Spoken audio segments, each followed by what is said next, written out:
दोस्तों नमस्कार, आदाब, सत श्री अकाल। चैट विद सुरेंद्र वत्स के नए एपिसोड में आप सबका स्वागत है। पिछले सप्ताह हमारी मेहमान थी पूर्णिमा सिंह, जिनकी कहानी हमने सुनी। बहुत इंस्पायरेशन से भरी हुई कहानी है।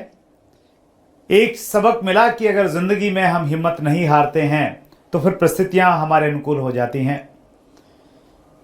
यूथ के लिए बहुत बड़ी प्रेरणा है, और यूथ के लिए ही क्यों, सबके लिए बहुत बड़ी प्रेरणा है।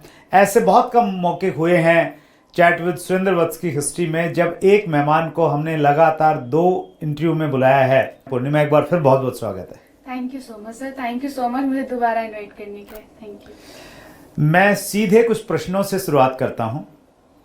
बहुत सारे स्टूडेंट हैं जो डायरेक्ट सेलिंग में आना चाहते हैं या कर भी रहे हैं, वो पार्ट टाइम कर रहे हैं। थोड़ा उनको लगता है करूं नहीं करूं, क्या करूं।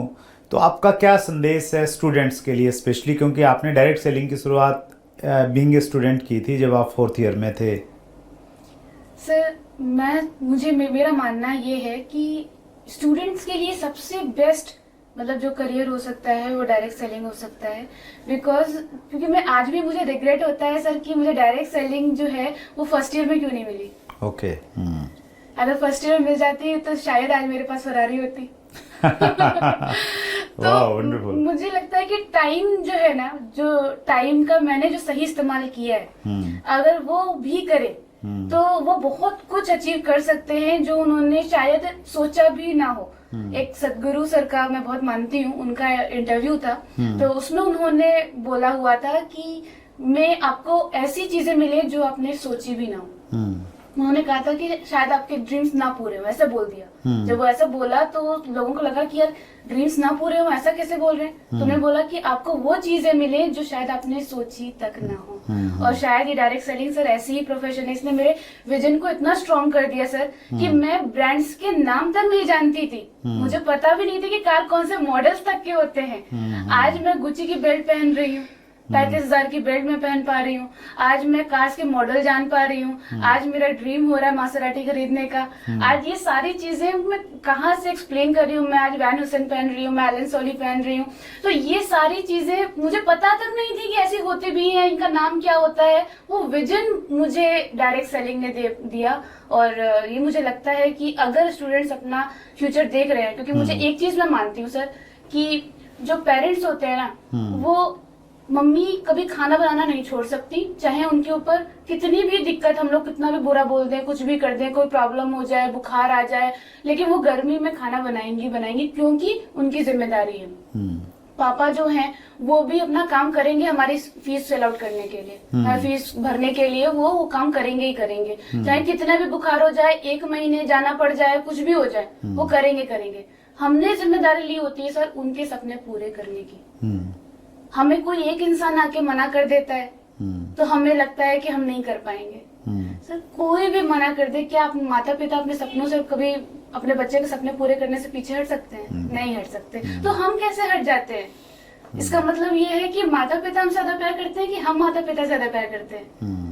अगर हमें वो प्रूफ करके दिखाना है तो डेफिनेटली डायरेक्ट सेलिंग सबसे बढ़िया जरिया है। क्योंकि मैं नहीं चाहती सर कि चाहे मैं मम्मी के मैं सपने पूरे कर रही हूँ, पापा के सपने, मैं डेफिनेटली उन्होंने जो सोचा था वो मैंने किया, लेकिन आज जब नहीं है वो, मैं चाह के भी मैं अपने पापा के सपने आज मैं उनको प्लेन में नहीं बिठा सकती सर। और ये जो टाइम का लॉस हुआ है ना, आप बहुत ब्लेस्ड हो कि आपके पास माता पिता हैं और आपके उनके सपने आप इसी जन्म में पूरे कर सकते हो। तो रहते रहते जल्दी से करना है बस। That's great. मैं भी आपकी बात से रिलेट करता हूँ। मैंने डायरेक्ट सेलिंग का मैंने प्लान देखा, ज्वाइन भी किया। ज्वाइन करने के बाद में 3 महीने तक मैं वेट करता रहा कि चलो देखूंगा, सोचूंगा, करूंगा। 3 महीने के बाद में एक बड़ा फंक्शन मैंने देखा, उसके बाद मैंने डिसाइड किया मैंने करना है। तो मुझे क्या रिग्रेट होता है अभी, मुझे ये होता है कि वो 3 महीने का जो मैंने डिले किया, तो उसको मैं इस रूप में देखता हूँ कि अभी जो मुझे इनकम मिल रही है तो वो इनकम मुझे 3 महीने और ज़्यादा मिलती, तो मेरे पास में इतना पैसा और होता। और तो बिल्कुल आपने सही कहा कि भाई आज आपके पास में फरारी होती अगर आपने फर्स्ट ईयर में मिल गया होता। तो स्टूडेंट के लिए एक बहुत अच्छा मैसेज है। स्टूडेंट में भी स्पेशली जो गर्ल्स हैं, पूर्णिमा, गर्ल्स हैं या यंग वुमेन्स हैं जो डायरेक्ट सेलिंग करना चाहती हैं, आप बेहतर जानती हैं कि बीइंग ए वुमेन जब आप डायरेक्ट सेलिंग करते हैं क्या क्या इश्यूज आते हैं, क्या क्या फेस करना पड़ता है, उनकी बहुत डिटेल में मैं नहीं जानना चाहता। मैं ये चाहता हूँ आपसे कि आप ऐसी कोई 3 सलाह दें जब कोई लड़की डायरेक्ट सेलिंग में कर रही है, फील्ड में काम कर रही है, तो उसको किन चीज़ों का ध्यान रखना चाहिए। कोई 3 सलाह आपके अनुभव से निकली हुई। इम्पोर्टेंट जो लगता है वो ये कि अपने आप को ना कमजोर समझना बंद करें। ओके। क्योंकि सर मुझे ऐसा लगता है जब तक आप ताकतवर नहीं दिखोगे तब तक आप उसके ऊपर फाइट नहीं कर सकते। बैंक भी लोन उसी को देता है जिसके पास कुछ ताकत होती है, और हम कमजोर बन के ताकत पाने की उम्मीद करते हैं। हमें लगता है कि हम कमजोर हैं, चीजें हैं, प्रॉब्लम है, हमें ऐसा इतनी दिक्कतें उतनी दिक्कतें हैं, इससे कभी भी ग्रोथ नहीं मिलेगी। तो कमजोर, अपने आप को कमजोर समझना बंद कर दे। राइट। बस पहली चीज तो ये। राइट। दूसरी चीज ये कि सर हमें पता है कि जो बेटा होता है और बेटी होती है, सर ये बहुत डिफरेंट होता है लड़का लड़की से। लड़का जो है वो बेटा तब बनता है जब जिम्मेदारी पूरी करता है। राइट। बेटे से पहले से उम्मीद होती है कि वो जिम्मेदारियों को निभाएगा, अपने माता पिता के सपने पूरे करेगा। बस बेटियों को वो उम्मीद ना प्रूफ करके दिखानी होती है। अगर उन्होंने वो पहले प्रूफ करके दिखा दिया कि भाई आप मुझसे भी उम्मीद कर सकते हो। एक्चुअली सर आपको पता है डायरेक्ट सेलिंग में इतनी लड़कियां आती हैं, वो पहले से सोचती हैं कि उनके माता पिता उनको सपोर्ट करें। और आपको पता है ज्यादा से ज्यादा माता पिता उनको सपोर्ट क्यों नहीं करते? वो इस वजह से नहीं करते क्योंकि उनको इस बात पे बिलीव नहीं होता कि उनकी बेटियां अपने आप को संभाल सकती हैं। अगर वो अपने आप को ये साबित करके दिखा दे कि मैं अपने आप को संभाल सकती हूँ बिना किसी मंजूरी के, कि पहले पापा मुझे ये करने दो, वो करने दो, ये मंजूरी के बिना अगर आप साबित करके दिखा दो कि मैं आपकी उम्मीद को पूरा कर सकती हूँ, तो डेफिनेटली आपको पूरा सपोर्ट भी मिलेगा, आपको आगे ग्रोथ भी मिलेगी। प्रूव कैसे करें पूर्णिमा? सर प्रूफ इससे कि जो आपको टाइम मिला है, जैसे मैंने जैसे स्टार्ट किया था, मैंने कुछ अमाउंट का अरेंजमेंट किया था और उससे बिजनेस को स्टार्ट किया था। बिजनेस को स्टार्ट करने के तुरंत बाद में सर मुझे ऐसा लगता है हर डायरेक्ट सेलिंग में एक प्लान होता है जो 30-40 मिनट का होता है। उस 30-40 मिनट को तैयार करने में कितना टाइम लगता है जब आपको पता हो कि उससे 4 लाख 5 लाख 10 लाख रुपए इनकम भी कमाई जा सकती है। हार्डली 1 घंटा 2 घंटा 3 घंटा। और हम उसे याद कितने दिन में करते हैं? कुछ लोग 1 महीने 2 महीने, कुछ लोग 6 महीने। मुझे लगता है कि पूरे डायरेक्ट सेलिंग में कुल मिला के 12-13 क्वेश्चन आते हैं। राइट, ट्रू है ना? कुछ वही प्रॉब्लम्स आती है, वही दिक्कतें होती हैं। उसको याद करने में कितना टाइम लगता है? पहले से ही क्वेश्चन पेपर आउट है आपका। उसको याद करने में कितना टाइम लगता है? ज्यादा आपके 2 दिन 3 दिन 4 दिन, मतलब याद करने वाली बात कर रही हूँ, प्रैक्टिस करने वाली नहीं। याद करने में 2-3 दिन लगता है। राइट। लेकिन आप उसको प्रैक्टिस नहीं करते हो, आप उसको टाइम देते हो 1 महीना 6 महीने का। तो जो आपको टाइम मिला है उसको अपने अगर डायरी बना के तुरंत कंप्लीट करने के ऊपर कम से कम जो अपनी तरफ से आप बेस्ट दे सकते हो उतना अगर करने पे आओ, तो मुझे ऐसा लगता है कि आप बहुत जल्दी ग्रो कर सकते हो, बहुत जल्दी अचीव कर सकते हो। और एक और चीज सर कि मम्मी पापा से आर्गुमेंट करना बंद कर दे।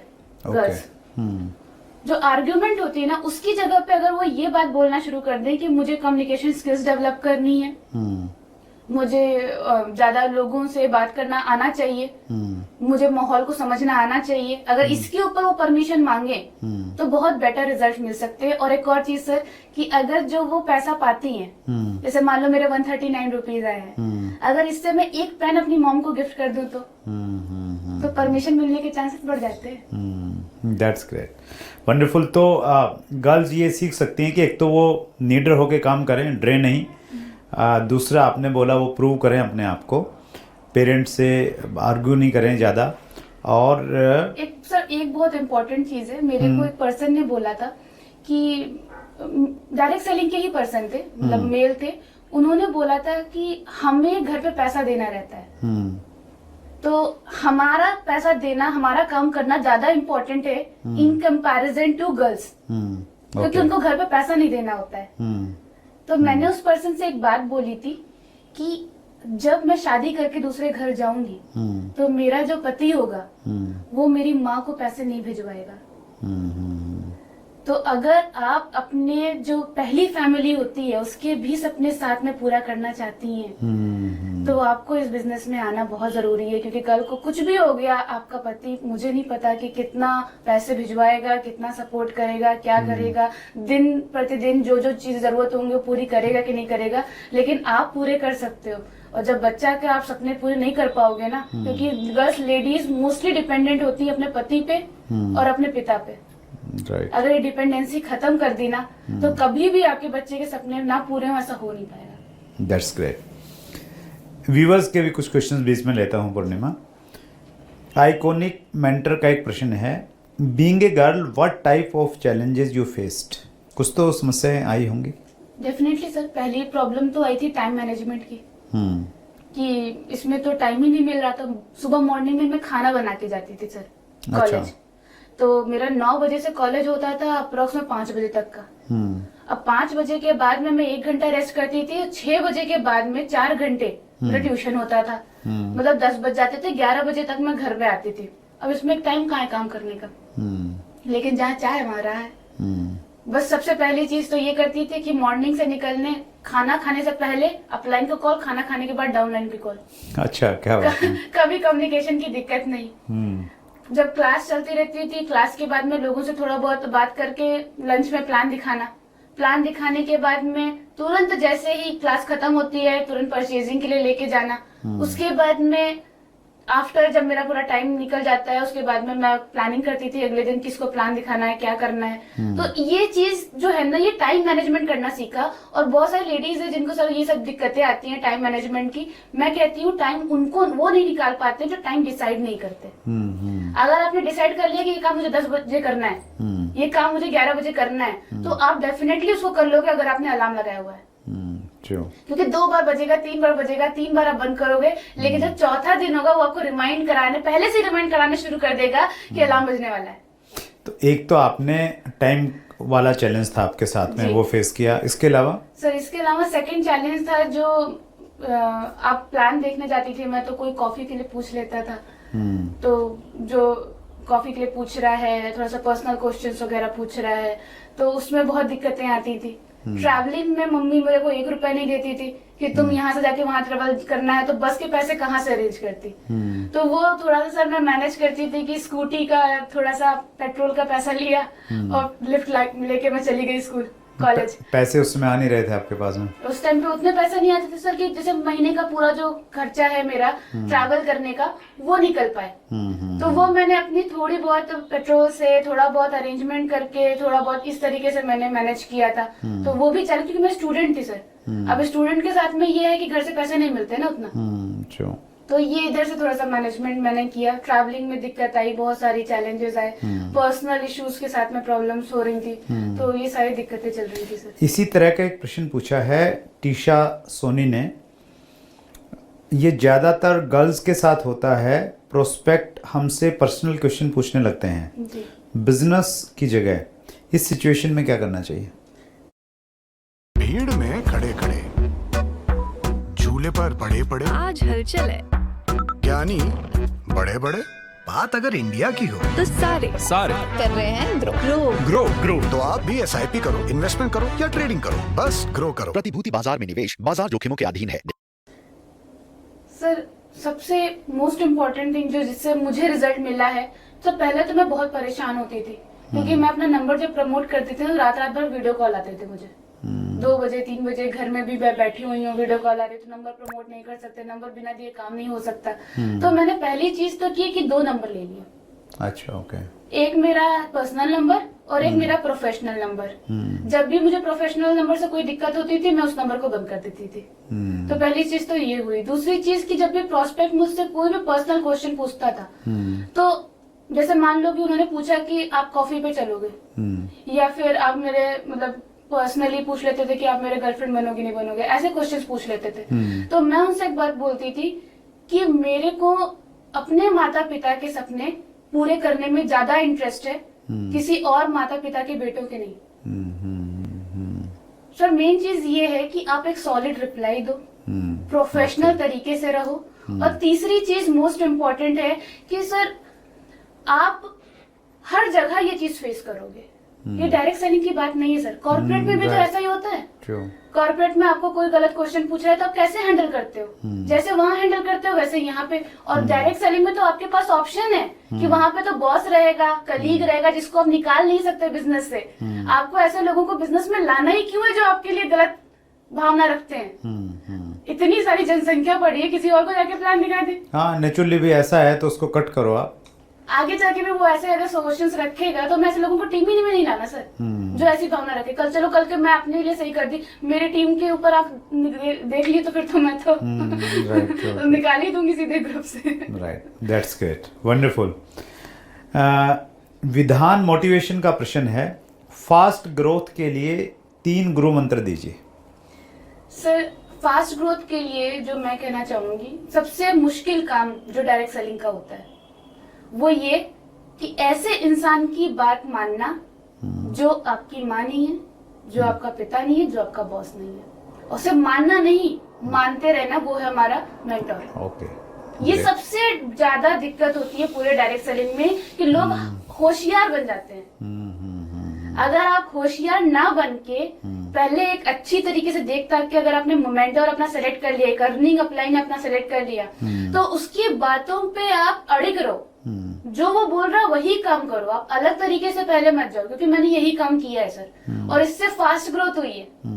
क्यों? क्योंकि मुझे ऑलरेडी एक्सपीरियंस पर्सन से सीखने को मिल रहा है। अब जैसे मैं आपको बताऊं सर कि लोग क्या करते हैं, किसी अच्छे अर्निंग पर्सन से पूछते हैं कि आप कैसे आगे ग्रो किए, लेकिन वो उसकी अचीवमेंट्स तो कॉपी करना चाहते हैं, लेकिन उसके डिसीजंस कॉपी नहीं करते सर। उसके पास में ऑप्शन रहता है कि मैं ये करूं कि ना करूं, लेकिन वो सेलेक्ट करता है कि नहीं, मुझे डिस्ट्रैक्शन में नहीं जाना है। ये डिसीजन है मेरा जो आपको कॉपी करना चाहिए। आप सिर्फ अचीवमेंट कॉपी करना चाहते हो, डिसीजन कौन कॉपी करेगा?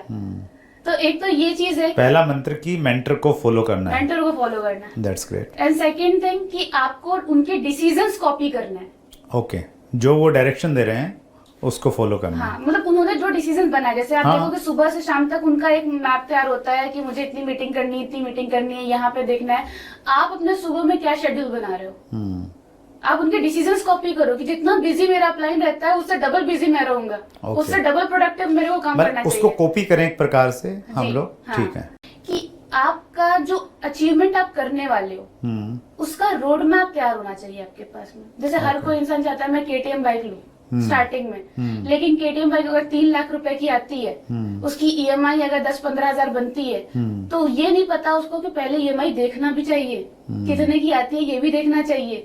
ईएमआई कब तक निकाल पाओगे, कौन से लेवल से निकाल पाओगे वो सेलेक्ट करना चाहिए। उस लेवल के लिए कितने लोग चाहिए ये डिसाइड करो, उस लोग के लिए कितने प्लान डिसाइड करने होंगे ये डिसाइड करो, और इस प्लान के लिए मुझे कितनी प्रैक्टिस चाहिए वो डिसाइड करो। उल्टा नहीं जाते वो रोड मैप ही नहीं तैयार करते। अगर आपने रोड मैप तैयार कर लिया कि मुझे इतना काम करना है, इसके लिए मुझे इतने प्लान दिखाना है, तो मुझे ऐसा लगता है कि आप बहुत सी चीजें पहले से प्री प्लान करके बैठोगे कि अगर मैं इतने प्लान दिखा रहा हूँ, इतनी लॉगिन हो रही है, ये लेवल अचीव हो रहा है, इतनी इनकम आ रही है, और ये मैं गाड़ी निकाल ली अपनी। दैट्स ग्रेट, बहुत बढ़िया पूर्णिमा। अगला प्रश्न मैं लेता हूँ, ये प्रश्न है शानी शर्मा TSS का। Can we successfully by doing online business from home in the today's time? ये पूछना चाह रहे हैं कि आज के समय में क्या हम लोग ऑनलाइन बिजनेस कर सकते हैं घर पे रह के? सर डेफिनेटली कर सकते हैं सर। मैं आपको बताऊं, मुझे 3-3.5 साल हुए इस इंडस्ट्री में। 1-1.5 साल मेरा गया ऑफलाइन बिजनेस में, बाकी के 2 साल तो ऑनलाइन थे। हाँ, कोविड आ गया था। यस, लास्ट 2 इयर्स थे। अब इसके पास में मेरे पास में ऑप्शन नहीं था। तो जब ऑप्शन नहीं होता तब हमेशा कुछ क्रिएटिव होता है सर। मेरे पास लाइफ में भी ऑप्शन नहीं था कि मैं पीछे बैक जा पाऊं, तो मुझे आगे ही बढ़ना ऑप्शन था। यहाँ पे भी आगे ही बढ़ना ऑप्शन था। तो मुझे फिर जूम पे मैंने काम करना शुरू किया, और मैं आपको बता दूं सर, मैंने अपना 70% बिजनेस ऑनलाइन निकाला है। अच्छा, 70% बिजनेस। और क्योंकि सर स्टार्टिंग में तो चैलेंज आ रहा था कि बात करने में दिक्कत हो रही थी, लेकिन फिर जब उसका तरीका निकाल लिया ना, तो फिर वो बहुत अच्छा से मेरे साथ में काम किया। और मुझे ऐसा लगता है कि मैंने फेसबुक से, इंस्टाग्राम से, लिंक्डइन से और व्हाट्सएप की मदद से और कुछ पोस्टर्स की मदद से मैंने ऑनलाइन बिजनेस अपना पूरा एक सेटअप बनाया और उस सेटअप के ऊपर मैंने काम किया। और डेफिनेटली मैं आपको बताऊं सर, लॉकडाउन में ही मैंने अपना सबसे बड़ा चेक बनाया इस इंडस्ट्री से अभी तक का। तो जब ऑनलाइन आप प्रोस्पेक्टिंग करती हैं फेसबुक या इंस्टाग्राम से, जी तो उसमें कहीं ना कहीं वहाँ भी इश्यूज आते होंगे, चैलेंजेस आते होंगे जैसे? डेफिनेटली सर, डेफिनेटली आते हैं, लेकिन मैं बहुत शॉर्ट रखती हूँ कि इसको पता ही नहीं चलता है सर। ओके। सर जैसे मान लीजिए कि मैंने सामने वाले पर्सन से एक मैसेज ड्रॉप किया, ठीक, लाइक कि I am searching for some ambitious people who can help through in my business. सामने वाले का रिस्पॉन्स क्या आ सकता है, व्हाट काइंड ऑफ बिजनेस, यही तो रिप्लाई आ सकता है। राइट। ये this is my number, call on this number at this time. ठीक है। सिंपल, ये 2 मैसेज बस। अच्छा, उससे फिर वो जैसे आपने पहले बताया, उससे आप फिर सिलेक्ट कर सकते हैं किसके साथ में आपने काम करना है, किसके साथ में नहीं करना है। अगर वो सर एम्बिशियस होगा वो डेफिनेटली आपको कॉल करेगा। और जैसे सर ऐसे आप मुझे देख के मुझे जज करते हो कि मतलब मैं कैसे, मेरे बिहेवियर है ना, वैसे वो मेरी प्रोफाइल देख के सजेस्ट करता है। राइट। कि भाई ये इससे बात करना सही रहेगा कि नहीं रहेगा। तो आप अपनी प्रोफाइल डेवलप करना शुरू करो। क्योंकि अगर आपकी प्रोफाइल में ऐसा है कि आप अलग अलग टाइप के फेसेस बना के उसमें डाल रहे हो, आप हैंग आउट पार्टी करते हुए दिख रहे हो, आप बार्स में दिख रहे हो, तो मुझे नहीं लगता कि आपका मैसेज आपकी प्रोफाइल से सूट कर रहा है। ट्रू। तो आपकी या तो आप डिफरेंट प्रोफाइल बना लो, मैं नहीं कहती ये गलत बात है। आपकी पर्सनल प्रोफाइल अलग होनी चाहिए, प्रोफेशनल प्रोफाइल अलग कर लो, या फिर कंबाइन कर रहे हो तो कुछ सोच समझ के ऐसा कि उसका कुछ इम्पैक्ट पड़ेगा आपके गेस्ट के ऊपर। That's great. लास्ट में है पूर्णिमा हम, और ये है हमारा रैपिड फायर क्वेश्चंस। तैयार हैं आप? जी बिल्कुल। तो इसमें आपने फटाफट जवाब देने हैं। क्रिटिक लाइन, कभी किसी ने कोई आलोचना की हो, कोई लाइन ध्यान है आपको? सर एक पर्सन ने बोल दिया था मुझे कि मैं किसी लड़की की टीम में ज्वाइन ही नहीं करूंगा, वो इस वजह से कि लड़कियां ट्रैवल नहीं कर सकती। तो उसको किस रूप में लिया आपने? सर मैंने कहा कि थैंक यू सो मच, आपने ये बात मुझे बताई, क्योंकि अब मुझे पता है कि इस बिजनेस में आगे ग्रो करने के लिए मुझे क्या करना है। तो क्या ट्रैवल करना है। ट्रैवल करना होगा। आपने ट्रैवल स्टार्ट कर दिया? ट्रैवल स्टार्ट कर दिया सर। अब पूरे पैन इंडिया में आज मेरी टीम है, वाह। पूरे स्टेट में। मैं खुद बहुत ट्रैवल करती हूँ, मेरे ट्रैवलिंग में कभी आज तक मेरी टीम में एक भी बार सपोर्ट की दिक्कत नहीं है, क्योंकि उनको पता है कि भाई डॉन को भले ही पकड़ा जा सकता है लेकिन पूर्णिमा सिंह को नहीं पकड़ा जा सकता। Wonderful, that's great. Best compliments, बहुत सारे कॉम्प्लीमेंट्स मिले होंगे, बेस्ट वाला क्या लगता है आपको? सर बेस्ट कॉम्प्लीमेंट मुझे याद है कि एक बार मैं एक इवेंट में गई थी, तो वहां पे एक काफी एजेड सर थे, वो मेरे पास में आए और उन्होंने अपनी जेब से 200 रुपए निकाला और वो मुझे दे के मैंने मना किया लेकिन उन्हें जबरदस्ती दिया उन्होंने। और उन्होंने एक चीज बोली मुझसे कि लोग बोलते हैं कि जब बेटी होती है ना तो बोलते हैं बेटी हुई है, बेटी हुई है, बेटी हुई है, कुछ पॉजिटिव लेते हैं कुछ नेगेटिव लेते हैं। आज आपको देख के लग रहा है कि कोई बहुत अच्छी लगन से 10 साल काम कर रहा हो और उसको ग्रोथ ना मिली हो। Okay, that's great. कि 10 साल काम करके मिले, तो आप लोग डेफिनेटली पेशेंस के साथ में काम करें, आगे बढ़ेंगे। अपलाइन के लिए एक लाइन? सर अपलाइन तो मेरे लिए ऐसे है कि जैसे मैं सर कुछ भी नहीं थी, मेरे लाइफ में आपने डायरेक्ट सेलिंग डाल दिया। आज मैं जो भी हूँ, मतलब मुझे ऐसा लगता है ना कि कहते हैं कि एक स्टोरी मैंने सुनी थी कि भगवान से आप कुछ मांगते हो तो भगवान आपको देते हैं, लेकिन अगर आप रिजेक्ट कर दोगे तो कुछ बात नहीं बनेगी। तो भगवान किसी रूप में आते हैं, वो किसी रूप में आते हैं और आपको वो लाइफ देते हैं। और अपलाइन उसी रूप में मेरे लाइफ में आए कि उन्होंने ये अपॉर्चुनिटी दी। अगर सोच के देखे सर वो लाइफ में नहीं आते तो शायद आज मैं यहाँ पे आपके सामने बैठी नहीं होती। तो वो भगवान की तरह ही है और थैंक यू सो मच कि आपने मेरी लाइफ में इतनी बड़ी अपॉर्चुनिटी लेके आए। Thank you. That's great.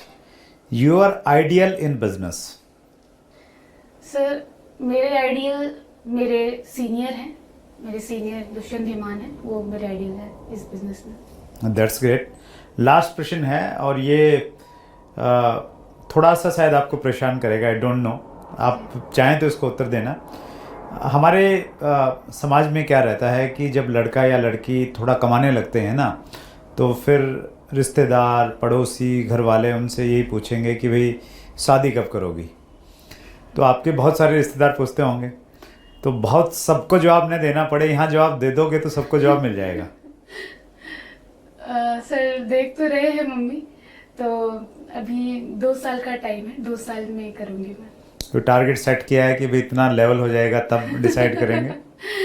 नहीं ऐसा कुछ खास नहीं, लेकिन सर हाँ लग्जरी कार का है कि लग्जरी कार, और अभी एक घर मैं देख रही हूँ जो कि मैं अभी अक्टूबर में लेने वाली हूँ। तो क्या मैं अपने मॉम को पूरा सेट करके जाना चाहती हूँ सर एक्चुअली। ओके। तो मैंने एक कार दे दी है, अब ये घर अभी फाइनल हो रहा है मेरा, एक लग्जरी कार हो जाएगी, उनके पास में मेरी जो अकाउंट है उसका जॉइंट अकाउंट मिल जाएगा। मैं अपनी तरफ से अपने पापा की सारी जिम्मेदारी निभा के देन मैं सेकेंड लाइफ में कदम रखूंगी। That's great. दोनों इंटरव्यूज़ में पूर्णिमा बहुत कुछ सीखने को मिला। पहले वाले इंटरव्यू में आपकी स्टोरी ने इंस्पायर किया, और इस वाले इंटरव्यू में आपका जो एक्सपीरियंस है, जो प्रैक्टिकली आपने किया है, वो बहुत कुछ सीखने को मिला। पर्सनली मुझे बहुत सीखा, और मुझे उम्मीद है व्यूअर्स ने बहुत कुछ सीखने को मिला होगा। आपकी भी शुरुआत है इंडस्ट्री में, मात्र 3.5 साल का समय आपको हुआ है, आपने बहुत ट्रेनिंग को देख रहा है तो गारंटेड है वो आरसीएम करना चाहेगा, क्योंकि मैं कुछ ऐसे कारण बता रहा हूँ जो हर एक स्टूडेंट्स को नीड है, हर एक स्टूडेंट को चाहिए ही चाहिए। स्टूडेंट यानी किसकी बात कर रहा हूँ मैं? कोई बच्चों की बात नहीं कर रहा हूँ जो किसी क्लास में पढ़ते हैं, स्कूल में पढ़ते हैं, मैं उनकी बात कर रहा हूँ जो 18 साल के ऊपर है, क्योंकि आरसीएम में वही व्यक्ति ज्वाइन हो सकता है जो 18 साल के ऊपर है। 18 साल के ऊपर कई व्यक्ति कॉलेज जाते हैं, कई स्टूडेंट्स होते हैं जो कॉलेज जाकर के पढ़ाई करते हैं, लेकिन उनको पार्ट टाइम में कुछ काम करना होता है, उनको कुछ ऐसी लर्निंग्स चाहिए। तो काम करने के तौर पर और लर्निंग करने के तौर पर आज की ट्रेनिंग मैं आपको बताना चाहूँगा। यदि आप ये ट्रेनिंग को देख रहे हैं और आपके घर में कोई स्टूडेंट्स है, आपकी टीम में कोई स्टूडेंट्स हो, तो उसको ये ट्रेनिंग जरूर दिखाना। दोस्तों आप भले ही सीनियर हैं तो भी आप इस ट्रेनिंग को देखिए, क्योंकि हो सकता है आपको किसी स्टूडेंट्स को प्लान बताने की जरूरत पड़े, तो आप इस तरीके से प्लान जरूर बताइएगा। दोस्तों 7 कारण पर आप फोकस जरूर करना, क्योंकि मैं इनकम की बात नहीं कर रहा हूँ, एक ऐसी चीज़ों की बात कर रहा हूँ जो हर एक स्टूडेंट को चाहिए ही चाहिए। जो उसको स्कूल से कॉलेज से नहीं मिलता वो आरसीएम से मिलेगा। कैसे मिलेगा, क्यों मिलेगा, आपको इस ट्रेनिंग के एंड तक पता लगेगा। इसलिए ट्रेनिंग को एंड तक जरूर देखिए। अभी आपके पास में टाइम है, आप वीडियो को पॉज कीजिए, ट्रेनिंग को पॉज कीजिए, और जो भी स्टूडेंट्स हैं आपके जान पहचान में उनको ये ट्रेनिंग जरूर शेयर कीजिए। दोस्तों सबसे पहले मैं बात करूंगा एजुकेशन सिस्टम की, इंडियन वर्सेस फॉरेन की। दोस्तों इंडियन एजुकेशन सिस्टम जो होता है वो हमेशा आपको पढ़ाता है जॉब पाने के लिए। आप पढ़िए ताकि आप जॉब ला सकें। आपके पास में इतने कोर्सेज होते हैं, आपके पास में मतलब MTech, BTech, BCA, BCom, MCom, MBA जो भी होता है, बड़े से बड़ा कोर्स होता है जिसके लिए बड़ी से बड़ी फीस लगती है, बड़े से बड़ा टाइम लगता है।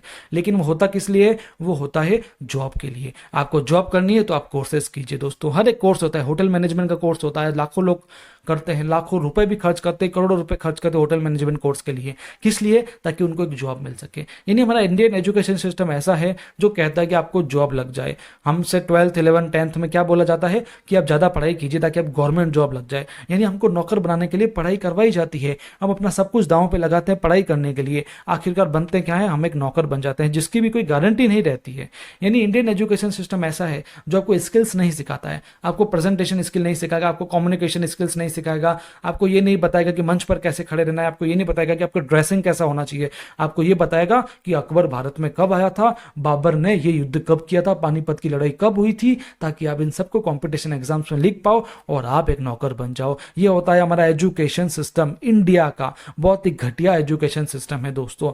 जो लोग इस चीज को समझ गए हैं वो आज अच्छे मुकाम पर पा गए हैं, लेकिन जो इन चीजों को नहीं समझे, पढ़ाई में उलझ कर रह गए हैं, वो सच में रह ही गए हैं, कुछ अच्छी जॉब पर बैठे हैं बस। दोस्तों होता यह है, फॉरेन एजुकेशन सिस्टम की बात कर रहा हूं मैं, वहां पर स्किल सिखाई जाती है। मैंने खुद ने देखा है, डिजिटल मार्केटिंग सिखाई जाती है जो आजकल ट्रेंडिंग में है, ई कॉमर्स सिखाया जाता है, बिजनेस कैसे सेटअप करें ये सिखाया जाता है, प्रेजेंटेशन कैसे दी जाती है ये सिखाया जाता है, ऑब्जेक्शन को हैंडल कैसे करने वो सिखाया जाता है, और प्रैक्टिकल जो नॉलेज होती है वो सिखाई जाती है, कम्युनिकेट कैसे किया जाए सिखाते हैं, स्टेज पर कैसे परफॉर्मेंस दी जाती है ये बताते हैं, सिंगिंग के स्किल्स, डांस के स्किल्स, हर तरीके की स्किल्स सिखाई जाती है, और भी कई सारी स्किल सिखाई जाती है। मेन है पब्लिक स्पीकिंग, ये भी सिखाया जाता है।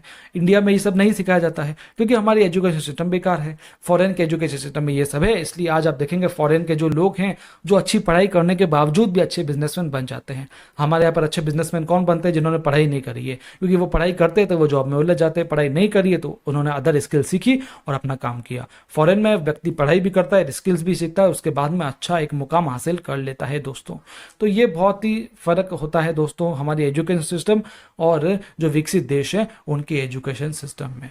लेकिन दोस्तों कोई बात नहीं, इंडिया एजुकेशन सिस्टम में, स्कूल्स में, इंस्टीट्यूट्स में ये सब नहीं सिखाया तो कोई बात नहीं, आपको ये सब सीखने को मिलेगा आरसीएम बिजनेस में। स्टूडेंट्स की सबसे बड़ी रीजन, बड़ा कारण क्या है आरसीएम में आने का? Personality development. उनको सिखाया जाएगा पर्सनालिटी डेवलपमेंट, कैसे बात की जाती है, कैसे खड़ा रहा जाता है, कैसे चला जाता है, कैसे ढला जाता है, चाल चलन कैसा होना चाहिए, रहन सहन कैसा होना चाहिए, ड्रेसिंग कैसा होना चाहिए, सब कुछ बताया जाएगा आरसीएम बिजनेस में। आज कोई व्यक्ति आरसीएम बिजनेस में आता है तो उसको पर्सनालिटी का पूरा ज्ञान हो जाता है। दोस्तों पर्सनल डेवलपमेंट केवल आरसीएम में काम नहीं आएगी, सबसे बड़ी बात यह है, ये काम आएगी आपको हर एक फील्ड में। स्टूडेंट्स जो आरसीएम कर रहे हैं, भले ही वो आरसीएम में सक्सेस नहीं हो पाए, लेकिन वो किसी भी फील्ड में जाएंगे तो दोस्तों उनकी पर्सनालिटी ऐसी होगी कि लोग उनको जॉब देने के लिए, या वो कोई बिजनेस करते हैं तो उसके लिए भी तत्पर रहेंगे दोस्तों, क्योंकि उनकी एजुकेशन ही ऐसी हो जाएगी। आज कोई व्यक्ति आरसीएम में आता है तो उसको सहिष्णुता सिखाई जाती है, उसको धैर्यवान बनाया जाता है, उसको हर तरीके की स्किल सिखाई जाती है, वो अपने आप ही सीखता जाता है, उसको सेल्स और मार्केटिंग के गुण आ जाते हैं, वो आते हैं तो हर जगह वो काम आते हैं दोस्तों, केवल आरसीएम में नहीं, हर जगह काम आता है। बस इन्हीं चीज़ों को आपको ध्यान में रखना पड़ेगा।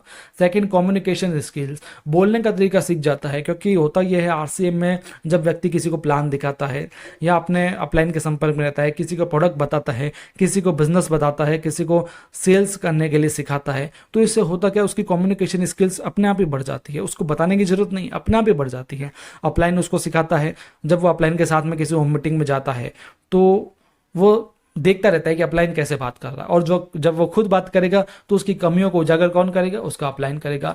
यानी अपलाइन हर चीज़ आपको सिखा रहा है कि कैसे कम्युनिकेट किया जाता है, कैसे सुना जाता है, कैसे बोला जाता है, किस सिचुएशन में किस तरीके से बोला जाना चाहिए, कैसी पिच होनी चाहिए, किस समय क्या बोलना है, हर तरीके की चीज़ आपको सिखाई जाती है और आप खुद ही सीख जाते हैं।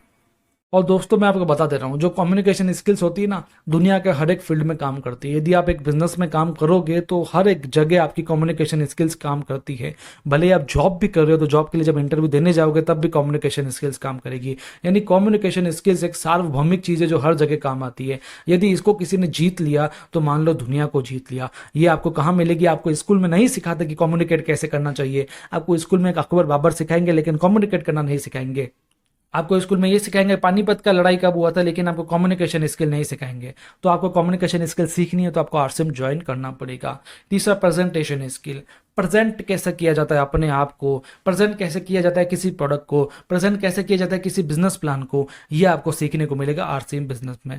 प्रेजेंटेशन के वक्त क्या चीज़ें ध्यान में रखनी चाहिए, प्रेजेंटेशन देते वक्त अपनी बोली कैसे होनी चाहिए, प्रेजेंटेशन देते वक्त अपना सेंस कैसा होना चाहिए, ड्रेसिंग सेंस कैसा होना चाहिए, अपने हाव भाव कैसे होने चाहिए, हमारी जो एक्सप्रेशन है वो कैसे होने चाहिए। एक मंच पर जाते हैं तब प्रेजेंटेशन देते हैं तो कैसी होनी चाहिए, ऑनलाइन जब प्रेजेंटेशन देते हैं वो कैसी होनी चाहिए, विदाउट फेस प्रेजेंटेशन देना है तो वो कैसी होनी चाहिए, सब आपको सीखने को मिलेगा एकमात्र प्लेटफॉर्म आरसीएम बिजनेस में।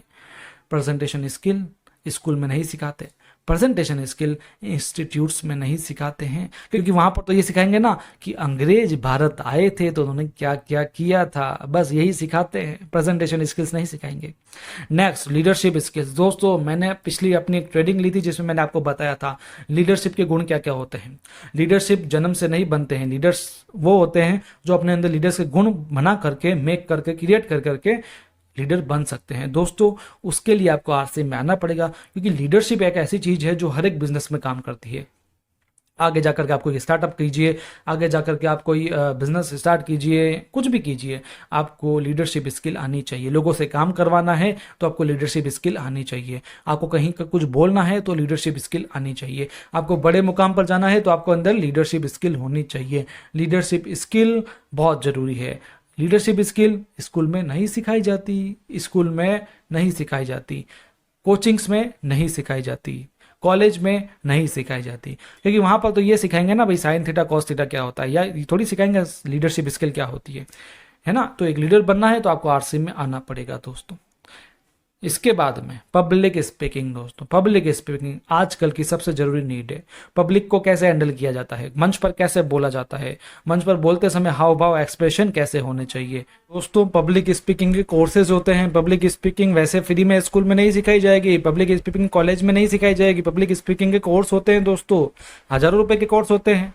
कई अच्छी इंस्टीट्यूट में लाखों रुपए के कोर्स होते हैं, लेकिन आरसीएम में आपको फ्री में सिखाई जा रही है।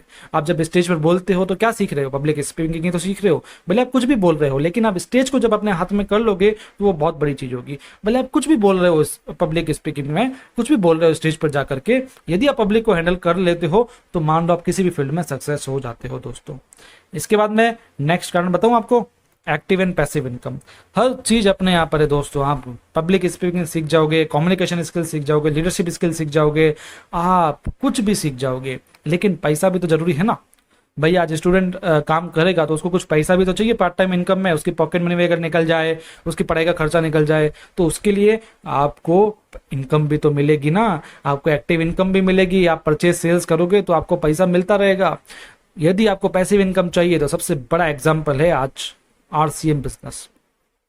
आप धीरे धीरे सीखते सिखाते अच्छा नेटवर्क बिल्ड कर लो। उसके बाद में आप काम नहीं करोगे तो भी पैसा आएगा, आपको टाइम फ्रीडम मिल जाएगा, आपका रिटायरमेंट हो जाएगा। आप पैसा कमाते रहो, काम करो ना करो आपके ऊपर है। आप घूमते रहो, काम करते रहो, है ना, मतलब सब आपके ऊपर हो जाएगा। अच्छा पैसिव इनकम का उदाहरण है नेटवर्क मार्केटिंग, आरसीएम बिजनेस। आप यूट्यूब चलाते हो, गूगल चलाते हो, तो आप खुद जाकर के देख लो कि अच्छी पैसिव इनकम का सबसे बड़ा उदाहरण कौन सा है, वो है नेटवर्क मार्केटिंग। और नेटवर्क मार्केटिंग के अंदर आरसीएम बिजनेस दोस्तों। इसके बाद में इंक्रीज सक्सेस रेशियो, हमारा लास्ट आज का टॉपिक, इंक्रीज सक्सेस रेशियो। दोस्तों आपकी सफलता के अनुपात को बढ़ा देता है आरसीएम बिजनेस। कैसे? आप देखिए, होता यह है कि आरसीएम में आप भले ही काम कर पाए ना कर पाए, सक्सेस हो पाए ना हो पाए, लेकिन आपको जो एजुकेशन मिल रही है ना, communication skills, public speaking, leadership skill, presentation skills, है ना, ये जो स्किल्स मिल रही है, ये आपके अंदर मान लो एक ब्रह्मास्त्र आ गया है। आपके अंदर कई सारे अस्त्र आ गए हैं जिनको आप यूज कर सकते हो किसी भी फील्ड में। आप जब आरसीएम छोड़ दोगे, मान लो, वैसा तो होगा नहीं, मेरी गारंटी है, आप जब इतनी सारी स्किल सीख जाओगे, मान लो आपको कोई और फील्ड में जाना है, पार्ट टाइम में जाना है मान लो, तो आपको उस फील्ड में भी ये स्किल्स काम करेगी। जो दूसरे फील्ड में आप सक्सेस होना चाहते हो ना, वहां पर आपको ये स्किल्स काम करेगी। दूसरे फील्ड में आपका सक्सेस रेशियो को बढ़ाएगा ये ट्रेनिंग जो आपने आरसीएम में ली है, ये स्किल्स जो आपने आरसीएम में सीखी है। यानी आरसीएम की सीखी हुई एजुकेशन आपके सक्सेस होने के चांसेस को बढ़ा देती है किसी भी फील्ड में, not only in RCM business. तो दोस्तों इसके आगे मैं बताता हूं आपको, ये 7 कारण हैं किसी स्टूडेंट को खींच के ले आते हैं आरसीएम बिजनेस में। आज एक स्टूडेंट को चाहिए क्या? ये चीजें तो चाहिए, उसको सीखने को मिल जाए, तो बस आरसीएम बिजनेस कर लो, आपको सब कुछ मिल जाएगा। दोस्तों एक स्टूडेंट चाहता है उससे अपना बेस्ट करियर मिले, जो आरसीएम बिजनेस देगा। दोस्तों मैंने एक ट्रेनिंग दी थी, आरसीएम प्लान नए तरीके से सीखिए और तेजी से अपनी टीम बढ़ाइए। ये जो ट्रेनिंग है ना, आपको इसका लिंक आपको डिस्क्रिप्शन में मिलेगा। इसमें मैंने विशेष स्टूडेंट्स के लिए बताया था कि स्टूडेंट एक प्लान को किस तरीके से देखता है। स्टूडेंट चाहता है कि उसका करियर अच्छा हो जाए, स्टूडेंट चाहता है कि जो उसको बिजनेस मिल रहा है वो एक बिजनेस हो, वो चाहता है कि जो उसको बिजनेस मिल रहा है उसमें कोई इन्वेस्टमेंट ना हो, वो चाहता है कि वो जब बिजनेस करे तो उसके अंदर टाइम फ्लेक्सिबिलिटी हो, क्योंकि उसको पढ़ाई भी करनी है, वो चाहता है कि वो पार्ट टाइम में अपना काम कर पाए, वो चाहता है कि ई कॉमर्स व्यवसाय से संबंधित बिजनेस हो, क्योंकि आजकल ई कॉमर्स चल रहा है, वो चाहता है कि उस बिजनेस में डिजिटल पावर हो, वो चाहता है कि उस बिजनेस से उसको स्टेज रिकॉग्निशन मिले, वो चाहता है कि उसको जो वो बिजनेस है उससे पर्सनल डेवलपमेंट सीखने को मिले, वो चाहता है कि वो बिजनेस डिजिटली स्ट्रांग हो। यानी कई सारी चीजें हैं। वो सबसे मेन ये चाहता है कि उसका फ्यूचर में स्कोप हो। तो एक स्टूडेंट को आरसीएम कैसे नीड करता है, उसके लिए ये ट्रेनिंग बहुत ही इंपॉर्टेंट है। इस ट्रेनिंग को आप देख लीजिए, ये एक सीरीज हो गई दोस्तों। मैंने आज की ट्रेनिंग दी, उसके बाद में आप ये वाली ट्रेनिंग दीजिए, लिंक आपको डिस्क्रिप्शन में मिलेगा, ऊपर भी मिल जाएगा। इन चीजों को आप देखोगे ना तो आप समझ पाओगे, रिलेट कर पाओगे कि स्टूडेंट को प्लान कैसे दिया जाता है। और आज यदि कोई स्टूडेंट इस ट्रेनिंग को देख रहा है तो मैं उनसे गुजारिश करूंगा कि ये जो ट्रेनिंग सेशन है जो आपको दिख रहा है स्क्रीन पर, इसको आप जरूर देखिए दोस्तों। इसके बाद में आपको कोई सवाल बचेगा ही नहीं। फिर भी कोई सवाल है तो आप कॉमेंट सेक्शन में पूछिए, अपने अपलाइन से पूछिए या मुझसे डायरेक्टली कांटेक्ट करके पूछ लीजिए। हमको प्रोग्राम होगा, वो प्रोग्राम होगा जो मैं बात की थी कि एक लड़की जिसके घर में सरकारी स्कूल में जाना पड़ा था क्योंकि प्राइवेट स्कूल का खर्च नहीं था, प्राइवेट स्कूल में पे करने के लिए फीस नहीं था, वो लड़की कैसे आरसीएम बिजनेस में इनरोल्ड पे आई और लगभग 6 डिजिट में अपना इनकम ले रही है। अच्छी खासी प्रोफेशन में थी, बट क्यों इसको किया और बीच में कितनी सारी चीजें आई, उसके बारे में पूरी की पूरी बातचीत करेंगे। जब मैं बातचीत की शुरुआत की तो मैं बोली कि आरसीएम बिजनेस में मेरा जो जन्म हुआ वो जन्म हुआ था एनिवर्सरी प्रोग्राम से। 16वीं एनिवर्सरी में देखी थी और देखने के बाद मैं डिसीजन की थी कि ये प्रोग्राम देखने के बाद कि मुझे इसमें प्रोफेशनली काम करना है। तो सबसे पहली बात यह है कि अगर सच में आप चाहते हैं कि आप खुद एक बड़ा डिसीजन ले और साथ में आपकी इंटायर टीम में लोग बड़ा डिसीजन ले, तो सबसे इंपॉर्टेंट है कि आप उसको माहौल दिखाइए।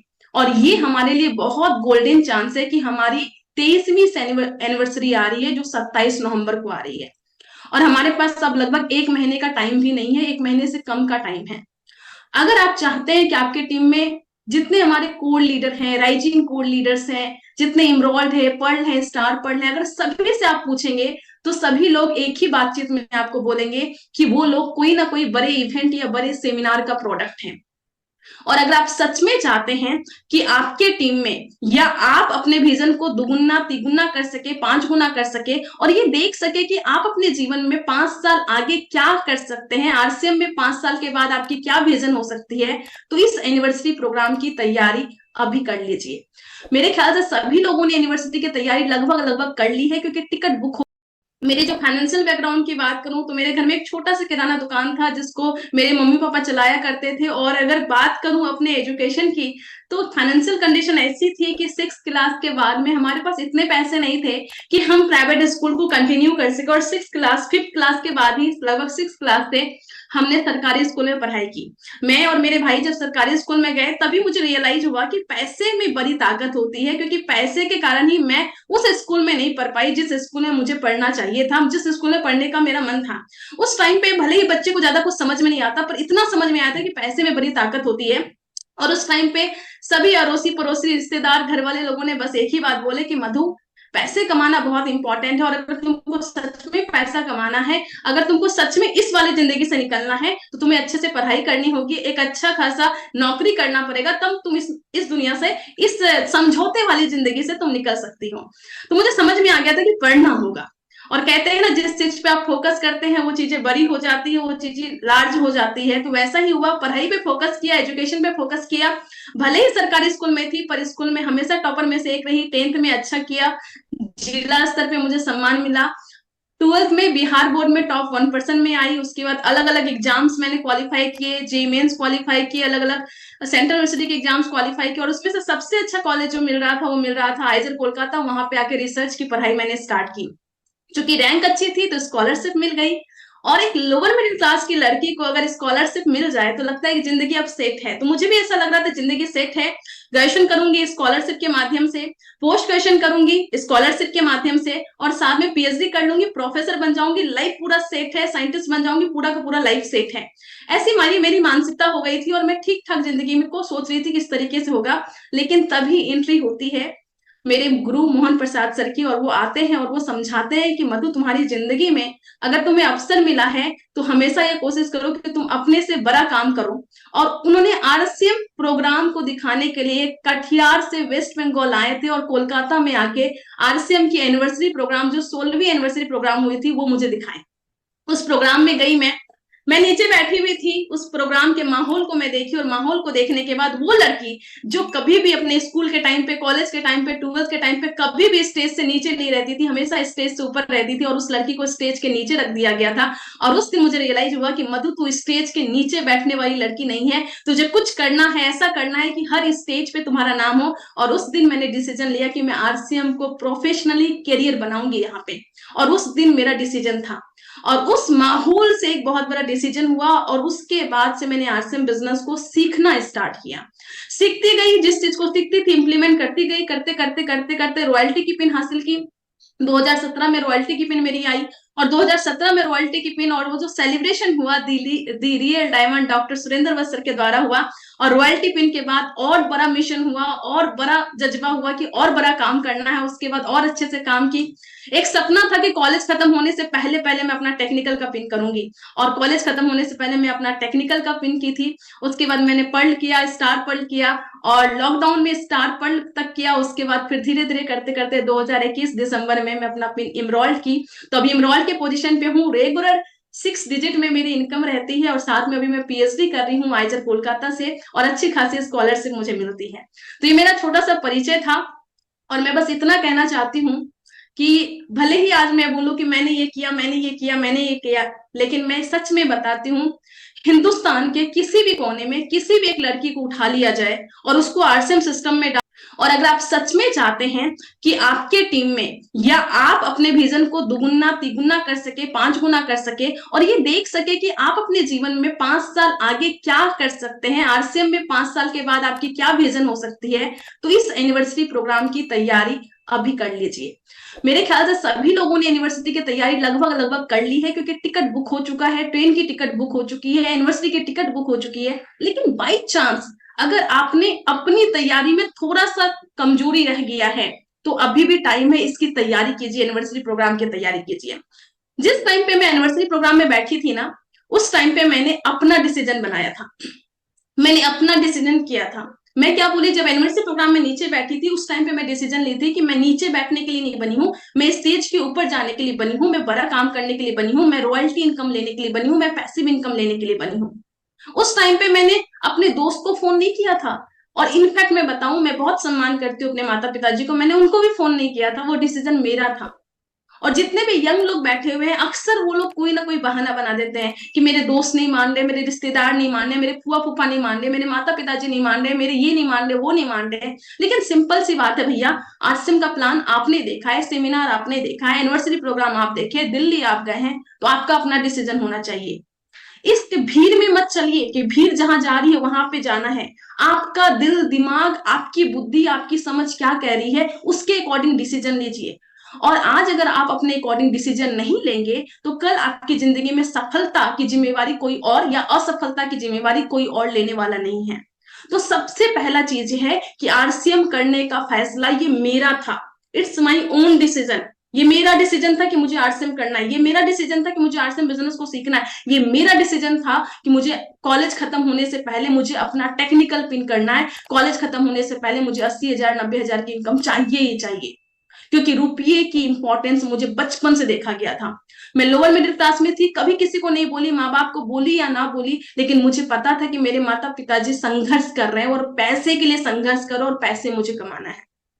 तो सबसे पहला चीज आज ये ठानिए कि जिंदगी में क्या करना है क्या नहीं करना है, ये कंप्लीटली आपका डिसीजन होना चाहिए। आरसीएम में जब मैं आई थी तो मुझे भी लगता था कि ये काम मेरा नहीं है, मैं तो प्रोफेसर बन जाऊंगी, मैं तो साइंटिस्ट बन जाऊंगी, मुझे तो अभी पढ़ने का पैसा मिल रहा है, जब काम करूंगी तो पैसा कमाऊंगी ही, फिर क्यों करूं इस बिजनेस को। लेकिन मेरी अपलाइन ने एक ही लाइन मुझे बोली थी कि मधु, तुम्हें इस बिजनेस को करना है या बिजनेस को नहीं करना है, लेकिन करना या नहीं करने के डिसीजन से पहले इस बिजनेस के बारे में जानो, क्योंकि तुम्हें करना है तो ये पता होना चाहिए कि तुम इस बिजनेस को क्यों कर रही हो, और अगर नहीं भी करना है तो तुम्हें पता होना चाहिए कि इस बिजनेस को तुम्हें क्यों नहीं करना है। कई बार हम लोग अनजाने में या ऐसे ही बोल देते कि नहीं नहीं ये काम मुझे नहीं करना, ये काम अच्छा नहीं, और जब उनसे पूछते हैं कि क्यों नहीं करना तो लोगों के पास आंसर नहीं होता सही से। तो मैं आज आप सभी जो भी लोग हैं, कुछ नए साथी होंगे, आप सभी से मैं हाथ जोड़ के रिक्वेस्ट करूंगी कि आज इस बिजनेस को थोड़ा सा समझिए, इस बिजनेस को समझिए, बिजनेस आपको क्या क्या दे सकता है, और सब कुछ जानकारी हासिल करने के बाद में डिसीजन लीजिएगा कि करना है कि नहीं करना है, और करना है तो क्यों करना है, और करना नहीं है तो क्यों नहीं करना है। तो इस बिजनेस में जब मैं पहले आई थी सीखने के लिए, जब चीजों को सर्च कर रही थी, तो मैं पहले यही सोच रही थी कि क्यों नहीं करना है, लेकिन वो सर्च करते करते मुझे वो कारण मिल गया कि मुझे इस बिजनेस को क्यों करना है। इंडिपेंडेंट होकर मैंने डिसीजन लिया, बिजनेस को सीखना स्टार्ट किया, और जिस दिन मैं डिसीजन ली, एक चीज मेरे में थी, या तो मैं कोई काम को करूंगी, नहीं करूंगी तो अच्छे से करूंगी। और जब करना स्टार्ट किया, अच्छे से करना स्टार्ट किया, सीखना स्टार्ट किया, ज्यादा बुद्धि नहीं लगाई, एक चीज समझ में आ गया कि जिस रास्ते पे चल के वत्सर डायमंड गए हैं, जिस रास्ते पे चल के हमारे कोर लीडर सब कोर लीडर बने हैं, बस उस रास्ते पे चल गई तो मैं भी बन जाऊंगी। सिस्टम को फॉलो किया, फॉलो करते करते करते करते आज यहाँ पे आई हूँ। लेकिन आज भी कई बार ऐसा होता है, आज भी बहुत सारे लोग इस बिजनेस में आते हैं तो लोग बोलते हैं कि यार ये बिजनेस को कैसे करेंगे, पढ़ाई के साथ कैसे करेंगे, नौकरी के साथ कैसे करेंगे, हम अपने हाउसवाइफ के काम के साथ कैसे करेंगे। लेकिन मैं आपको बताना चाहती हूँ, इस बिजनेस में जब मैं आई थी तो मेरी अपलाइन ने मुझे एक बात बोली थी, मेरी अपलाइन बोले थे मधु, आज तक तुम अच्छी स्टूडेंट रही हो और तुमने ये डिसीजन लिया है कि तुम्हें इस आरसीएम बिजनेस को करना है, और क्योंकि तुम अच्छी स्टूडेंट रही हो तो इस बात का ध्यान रखना कि आरसीएम में आने के बाद भी तुम अच्छी ही स्टूडेंट रहो, क्योंकि तुम्हारे दोस्त का नंबर कम आ जाए तो चलेगा, पर तुम्हारा नंबर कम आ जाए तो सभी लोग यही बोलेंगे कि अच्छा ये लड़की आरसीएम करती है ना इसलिए इसका नंबर कम आ गया, अच्छा ये लड़की आरसीएम करती है ना, बाहर जाती है ना, मीटिंग में जाती है ना, या इसमें टाइम देती है ना, इसलिए ये लड़की का पढ़ाई खराब हो रहा है। तो मेरे अपलाइन बोले थे कि कभी भी तुम्हारे कारण आरसीएम पे आंच नहीं आनी चाहिए, इस चीज को सोच के आरसीएम को करना। और धीरे धीरे धीरे जब इस बिजनेस को मैं समझना स्टार्ट की, टीसी सर का सेशन स्टार्ट की, कोर लीडर्स की मीटिंग में गई, सेमिनार में गई और चीजों को अलग अलग किताबों को पढ़ा, सब कुछ करने के बाद बहुत देर से मुझे रियलाइज हुआ। और एक बहुत बड़ा स्टेटमेंट मैं यहाँ पे रखना चाहूंगी कि अगर आरसीएम में आने के बाद आप अपने पुराने काम में और बेहतर नहीं हुए हैं तो आप आरसीएम को नहीं समझे हैं। मैं आपको अपना एग्जांपल देना चाहती हूँ। मैं आरसीएम में आने के पहले जो स्टूडेंट थी और आरसीएम में आने के बाद जो स्टूडेंट हूँ उसमें जमीन आसमान का फर्क है। क्योंकि आरसीएम में मैंने जो सीखा है, जो संस्कार, आचार, विचार, काम के प्रति जो जिम्मेवारी है और एक ईमानदारी जो यहाँ पे डेवलप होती है किसी भी काम को लेके, वो आपको आपके हर काम में आपको बेहतर बना देती है, सभी काम में आपको बेहतर बनाती है। अगर आरसीएम में आने के बाद मैं अपने पेरेंट्स की जो बेटी हूं, अगर मैं बेहतर बेटी नहीं बनी तो मैं आरसीएम को नहीं समझी हूँ, क्योंकि आरसीएम के संस्कार आपको बेहतर बेटी बनाते हैं। अगर आरसीएम में आने के बाद मैं अच्छी स्टूडेंट नहीं बनी, इसका मतलब यह है कि मैं आरसीएम को अच्छे से नहीं समझी हूँ। अगर आरसीएम में आने के बाद मैं अच्छी सिस्टर, मैं अच्छी दोस्त, मैं अच्छी स्टूडेंट, मैं अच्छी डाउनलाइन, मैं अच्छी अपलाइन नहीं बन पा रही हूँ, इसका मतलब है कि मैं आरसीएम को नहीं समझी हूँ। और मैं ये बोलना चाहूंगी कि अगर आप हाउसवाइफ हैं और आरसीएम में आने के बाद अगर आप और अच्छा खाना नहीं बना पा रहे, इसका मतलब ये है कि आरसीएम के पूरी परिभाषा को हम नहीं समझे हैं, आरसीएम को डीपली हम नहीं समझे हैं। अगर आप कोई नौकरी में हैं, आप सरकारी नौकरी में हैं, प्राइवेट नौकरी में हैं, अगर आरसीएम में आने के बाद, आरसीएम के संस्कार में आने के बाद उस काम को और बेहतर तरीके से नहीं कर रहे हैं तो हम आरसीएम को नहीं समझे हैं। अगर आप कोई ड्राइवर भी हैं, अगर आप कार ड्राइवर हैं और उस कार को अच्छे से ड्राइव नहीं कर रहे हैं, कि ईमानदारी से एक अच्छे से नहीं ड्राइव कर रहे हैं, इसका मतलब है कि हम आरसीएम को नहीं समझे हैं। बहुत सारे लोग बोलते हैं कि अच्छा कैसे बैलेंस करें, ये कैसे करें। टीसी सर का एक सेशन था, उस सेशन में सर ने बहुत अच्छे से बात किए थे कि आरसीएम में आने के बाद आप जिस काम को पहले कर रहे थे, चाहे कोई भी काम है, उसमें आप बेहतर होने चाहिए। और ये चीज मेरी जिंदगी में बहुत बड़ा परिवर्तन लेके आए हैं। बहुत सारे लोग बोलते हैं कि आरसीएम में आने के बाद पैसा आता है, टाइम फ्रीडम आता है, पैसिव इनकम होता है, ये सब आता है, लेकिन मैं बोलना चाहूंगी आरसीएम में आने के बाद जो सबसे ज्यादा मुझ में आया है वो आया है कि मेरी पर्सनालिटी एक अलग डेवलप हुई है। मेरी सोच, मेरी भावना, मेरी अंदर तक की जो आत्मा है वो एक अलग हुई है, जो आरसीएम में आने से पहले नहीं थी। मेरी कम्युनिकेशन, मेरी लोगों के प्रति भावना, मेरे टीम के प्रति भावना, मेरे माता पिता के प्रति मेरी भावना, मेरे दोस्त के प्रति मेरी भावना, मेरे भाई बहन के प्रति जो भावना थी वो अलग है। और ये आरसीएम में सबसे बड़ी चीज मिलती है, इसलिए मैं आरसीएम से बहुत अधिक प्रेम करती हूँ, क्योंकि ये आरसीएम जो वो आपको पूरा का पूरा संपूर्ण जीवन जीना सिखाता है। संपूर्ण पूरा फुल पैकेज है, सब कुछ है यहाँ पे। और अगर आपको सब कुछ देखना है तो कभी आप वत्स सर की लाइफ देखिए, अपने परिवार में वो बहुत अच्छे हैं, अपने हेल्थ में देखिए कितने अच्छे हैं, डायरेक्ट सेलिंग इंडस्ट्री में देखिए कितने अच्छे हैं, वो और सभी चीजों में देखिए, सब कुछ में पूरा का पूरा फुल पैकेज है। और बहुत सारे एग्जाम्पल है, आप जितने भी हमारे कोर लीडर हैं, हमारे महावीर सर को देखिए, बीसी सर को देखिए, कदम सिंह राठी सर अंकल को देखिए, सबको देखिए, एक अलग ही है। तो आरसीएम आपको ना संपूर्ण जीवन जीना सिखाता है और ये प्रोसेस है, और इस प्रोसेस को एंजॉय कीजिए। मैंने इस प्रोसेस को एंजॉय किया है, ये जो लगभग 6-7 साल की मेरी जर्नी है, मैं बहुत एंजॉय की हूँ। और वो सबसे पहली बात मैं आपको बोलना चाहती हूँ कि प्लीज इस प्रोसेस को एंजॉय कीजिए। ये जो जीवन जीना सिखाता है, आपको हर काम में बेहतर बनाता है, आपको पूरा संपूर्ण विकास देता है, इस चीज को एंजॉय कीजिए, इस प्रोसेस को एंजॉय कीजिए। सतीश पंडित जी बोलते हैं कि इंसान तो रास्ते में ही बनता है, मंजिल पे जाके तो अलसाता है। तो ये हमारी जो रास्ता है, ये जो पाथ है, ये जो प्रोसेस है, ये हमें बहुत बेहतर बनाती है, इसको जस्ट एंजॉय कीजिए। आरसीएम संपूर्ण जीवन जीने का एक प्रोसेस है, उसको आप एंजॉय कीजिए। तो जब इस बिजनेस में मैं आई थी तो मुझे पैसे का समझ में आया था कि पैसे कमाने हैं, और इसके अलावा बहुत सारी चीजें मुझे मिली। लेकिन आज मैं जब बाहर जाती हूँ ना, तो मैं जब लोगों को प्लान दिखाती हूँ, मेरे से बड़े लोग होते हैं, अच्छी इनकम में होते हैं या ठीक ठाक इनकम में होते हैं, जब मैं उनको प्लान दिखाती हूँ तो बोलते हैं कि मुझे नहीं चाहिए बिजनेस। मैं बोलती हूँ क्यों नहीं चाहिए? तो उन बोलते हैं कि देखो मेरा जो था वो तो हो गया, अब बच्चे लोग पढ़े लिखेंगे, अपना सपना पूरा करेंगे। तो मैं उनसे पूछती हूँ कि बच्चे को पढ़ाने लिखाने का तो जिम्मेवारी तो अपनी है ना? तो बोलते हैं हाँ अपनी जिम्मेवारी तो है। और मैं उनसे पूछती हूँ कि पता है, मैं अपना एग्जाम्पल आपको देती हूँ, अपने कॉलेज का एग्जाम्पल मैं आपको देती हूँ। मैं जिस टाइम पे ग्रेजुएशन में एडमिशन ली थी अपने कॉलेज में आइजर कोलकाता में, उस टाइम पे 2015 में जो हमारा फीस था, जो 6 महीने का फीस था, वो लगभग 18,600 समथिंग था। अब जरा ध्यान दीजिएगा क्या परिवर्तन आया है इस कुछ सालों में। 18,600 कुछ फीस था, 6 महीने का जो फीस था 18,600 2015 में, और अभी लास्ट सेमेस्टर जो फीस था वो लगभग 57,872 समथिंग ऐसा था। जरा सोचिए, लगभग 3 टाइम्स। बस इस 5-6 साल के अंतराल में 6 महीने का जो फीस था वो लगभग 3 गुना बढ़ चुका है, 3 गुना बढ़ चुका है। अब सोचिए महंगाई कैसी बढ़ी होगी। जब मैं ये बस फीस स्ट्रक्चर की बात करती हूँ, मैं मानती हूँ कि आप बहुत अच्छे फैमिली से हैं, मैं मानती हूँ कि आपके बच्चे बहुत अच्छे हैं, आपके बच्चे बहुत पढ़ने में अच्छे हैं, आपके बच्चे इतने अच्छे पढ़ने में हैं कि उन्होंने रिसर्च कॉलेज का एंट्रेंस क्वालिफाई कर लिया, रिसर्च कॉलेज का एग्जाम क्वालिफाई कर लिया, आईआईटी का एग्जाम क्वालिफाई कर लिया, एमबीबीएस उन्होंने एंट्रेंस एग्जाम क्वालिफाई कर लिया, एम्स में उसको जाना है, अलग अलग मेडिकल कॉलेज में जाना है। लेकिन सवाल ये है कि उसका फी जो स्ट्रक्चर है, वो स्ट्रक्चर के लायक क्या हमारे पास अभी इनकम है?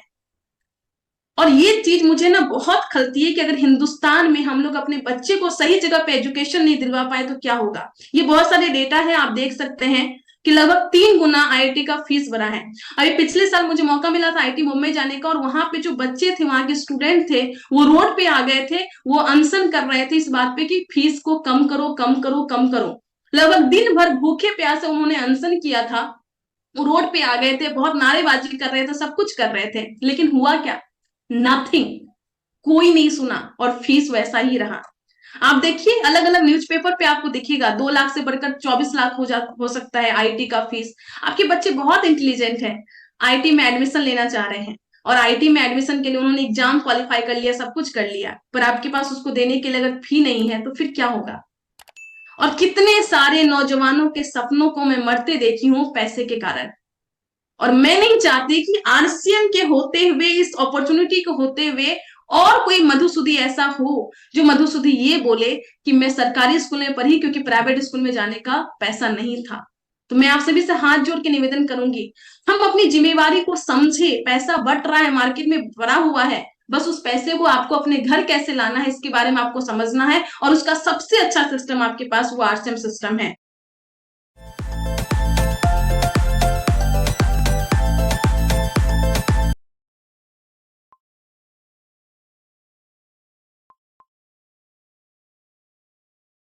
को अच्छी एजुकेशन, अच्छा हेल्थ, अच्छा सब कुछ देना चाहते हैं, अच्छी फैसिलिटी देना चाहते हैं, तो आपको कहीं ना कहीं पैसे चाहिए, और उस पैसे को कहां से कमाएंगे, और उसका एक सिस्टम आपको आरसीएम बिजनेस मिल सकता है। मेरे पास अच्छी खासी अपॉर्चुनिटी थी, मुझे पता था कि ठीक है मैं प्रोफेसर बन जाऊंगी, 2 लाख 2.5 लाख कमा लूंगी, लेकिन जिस टाइम पे मैं 2 लाख 2.5 लाख कमा रही होंगी, उस टाइम पे जो पैसे की डिमांड होगी वो 5 लाख 10 लाख रुपए महीने की होगी, और जिस टाइम पे मैं 5 लाख कमाऊंगी उस टाइम पे पैसे की डिमांड 10 लाख होगी। और वैसे भी अगर बात करूं तो उस पैसे को कमाने के लिए मुझे 10 to 5 लगभग घर से बाहर लग के, मम्मी से दूर रह के मुझे काम करना होगा। एक सवाल मुझसे किसी ने पूछा था कि मधु, तुम्हारी मम्मी ने तुमको अपने पेट में 9 महीने तक रखा था, तुम जॉब में चली जाओगी, क्या तुम अपनी मम्मी के पास 1 महीने रह के उसकी सेवा कर पाओगी? और ये चीज मुझे अपने अंदर तक झकझोर दिया था कि हम किसके लिए काम कर रहे हैं, हम किसके लिए पैसे कमा रहे हैं। हम नौकरी करके भले ही 2 लाख 3 लाख 5 लाख रुपया महीना कमा लेंगे, लेकिन बाई चांस मेरी मम्मी को, मेरे पिताजी को, मेरे भाई बहन को मेरी जरूरत होगी, मेरे परिवार को मेरी जरूरत होगी, तो मैं बोलूंगी कि मैं नहीं आ सकती क्योंकि मैं नौकरी में हूं और मैं पैसे कमा रही हूँ। तो ऐसे पैसे कमा के क्या करेंगे?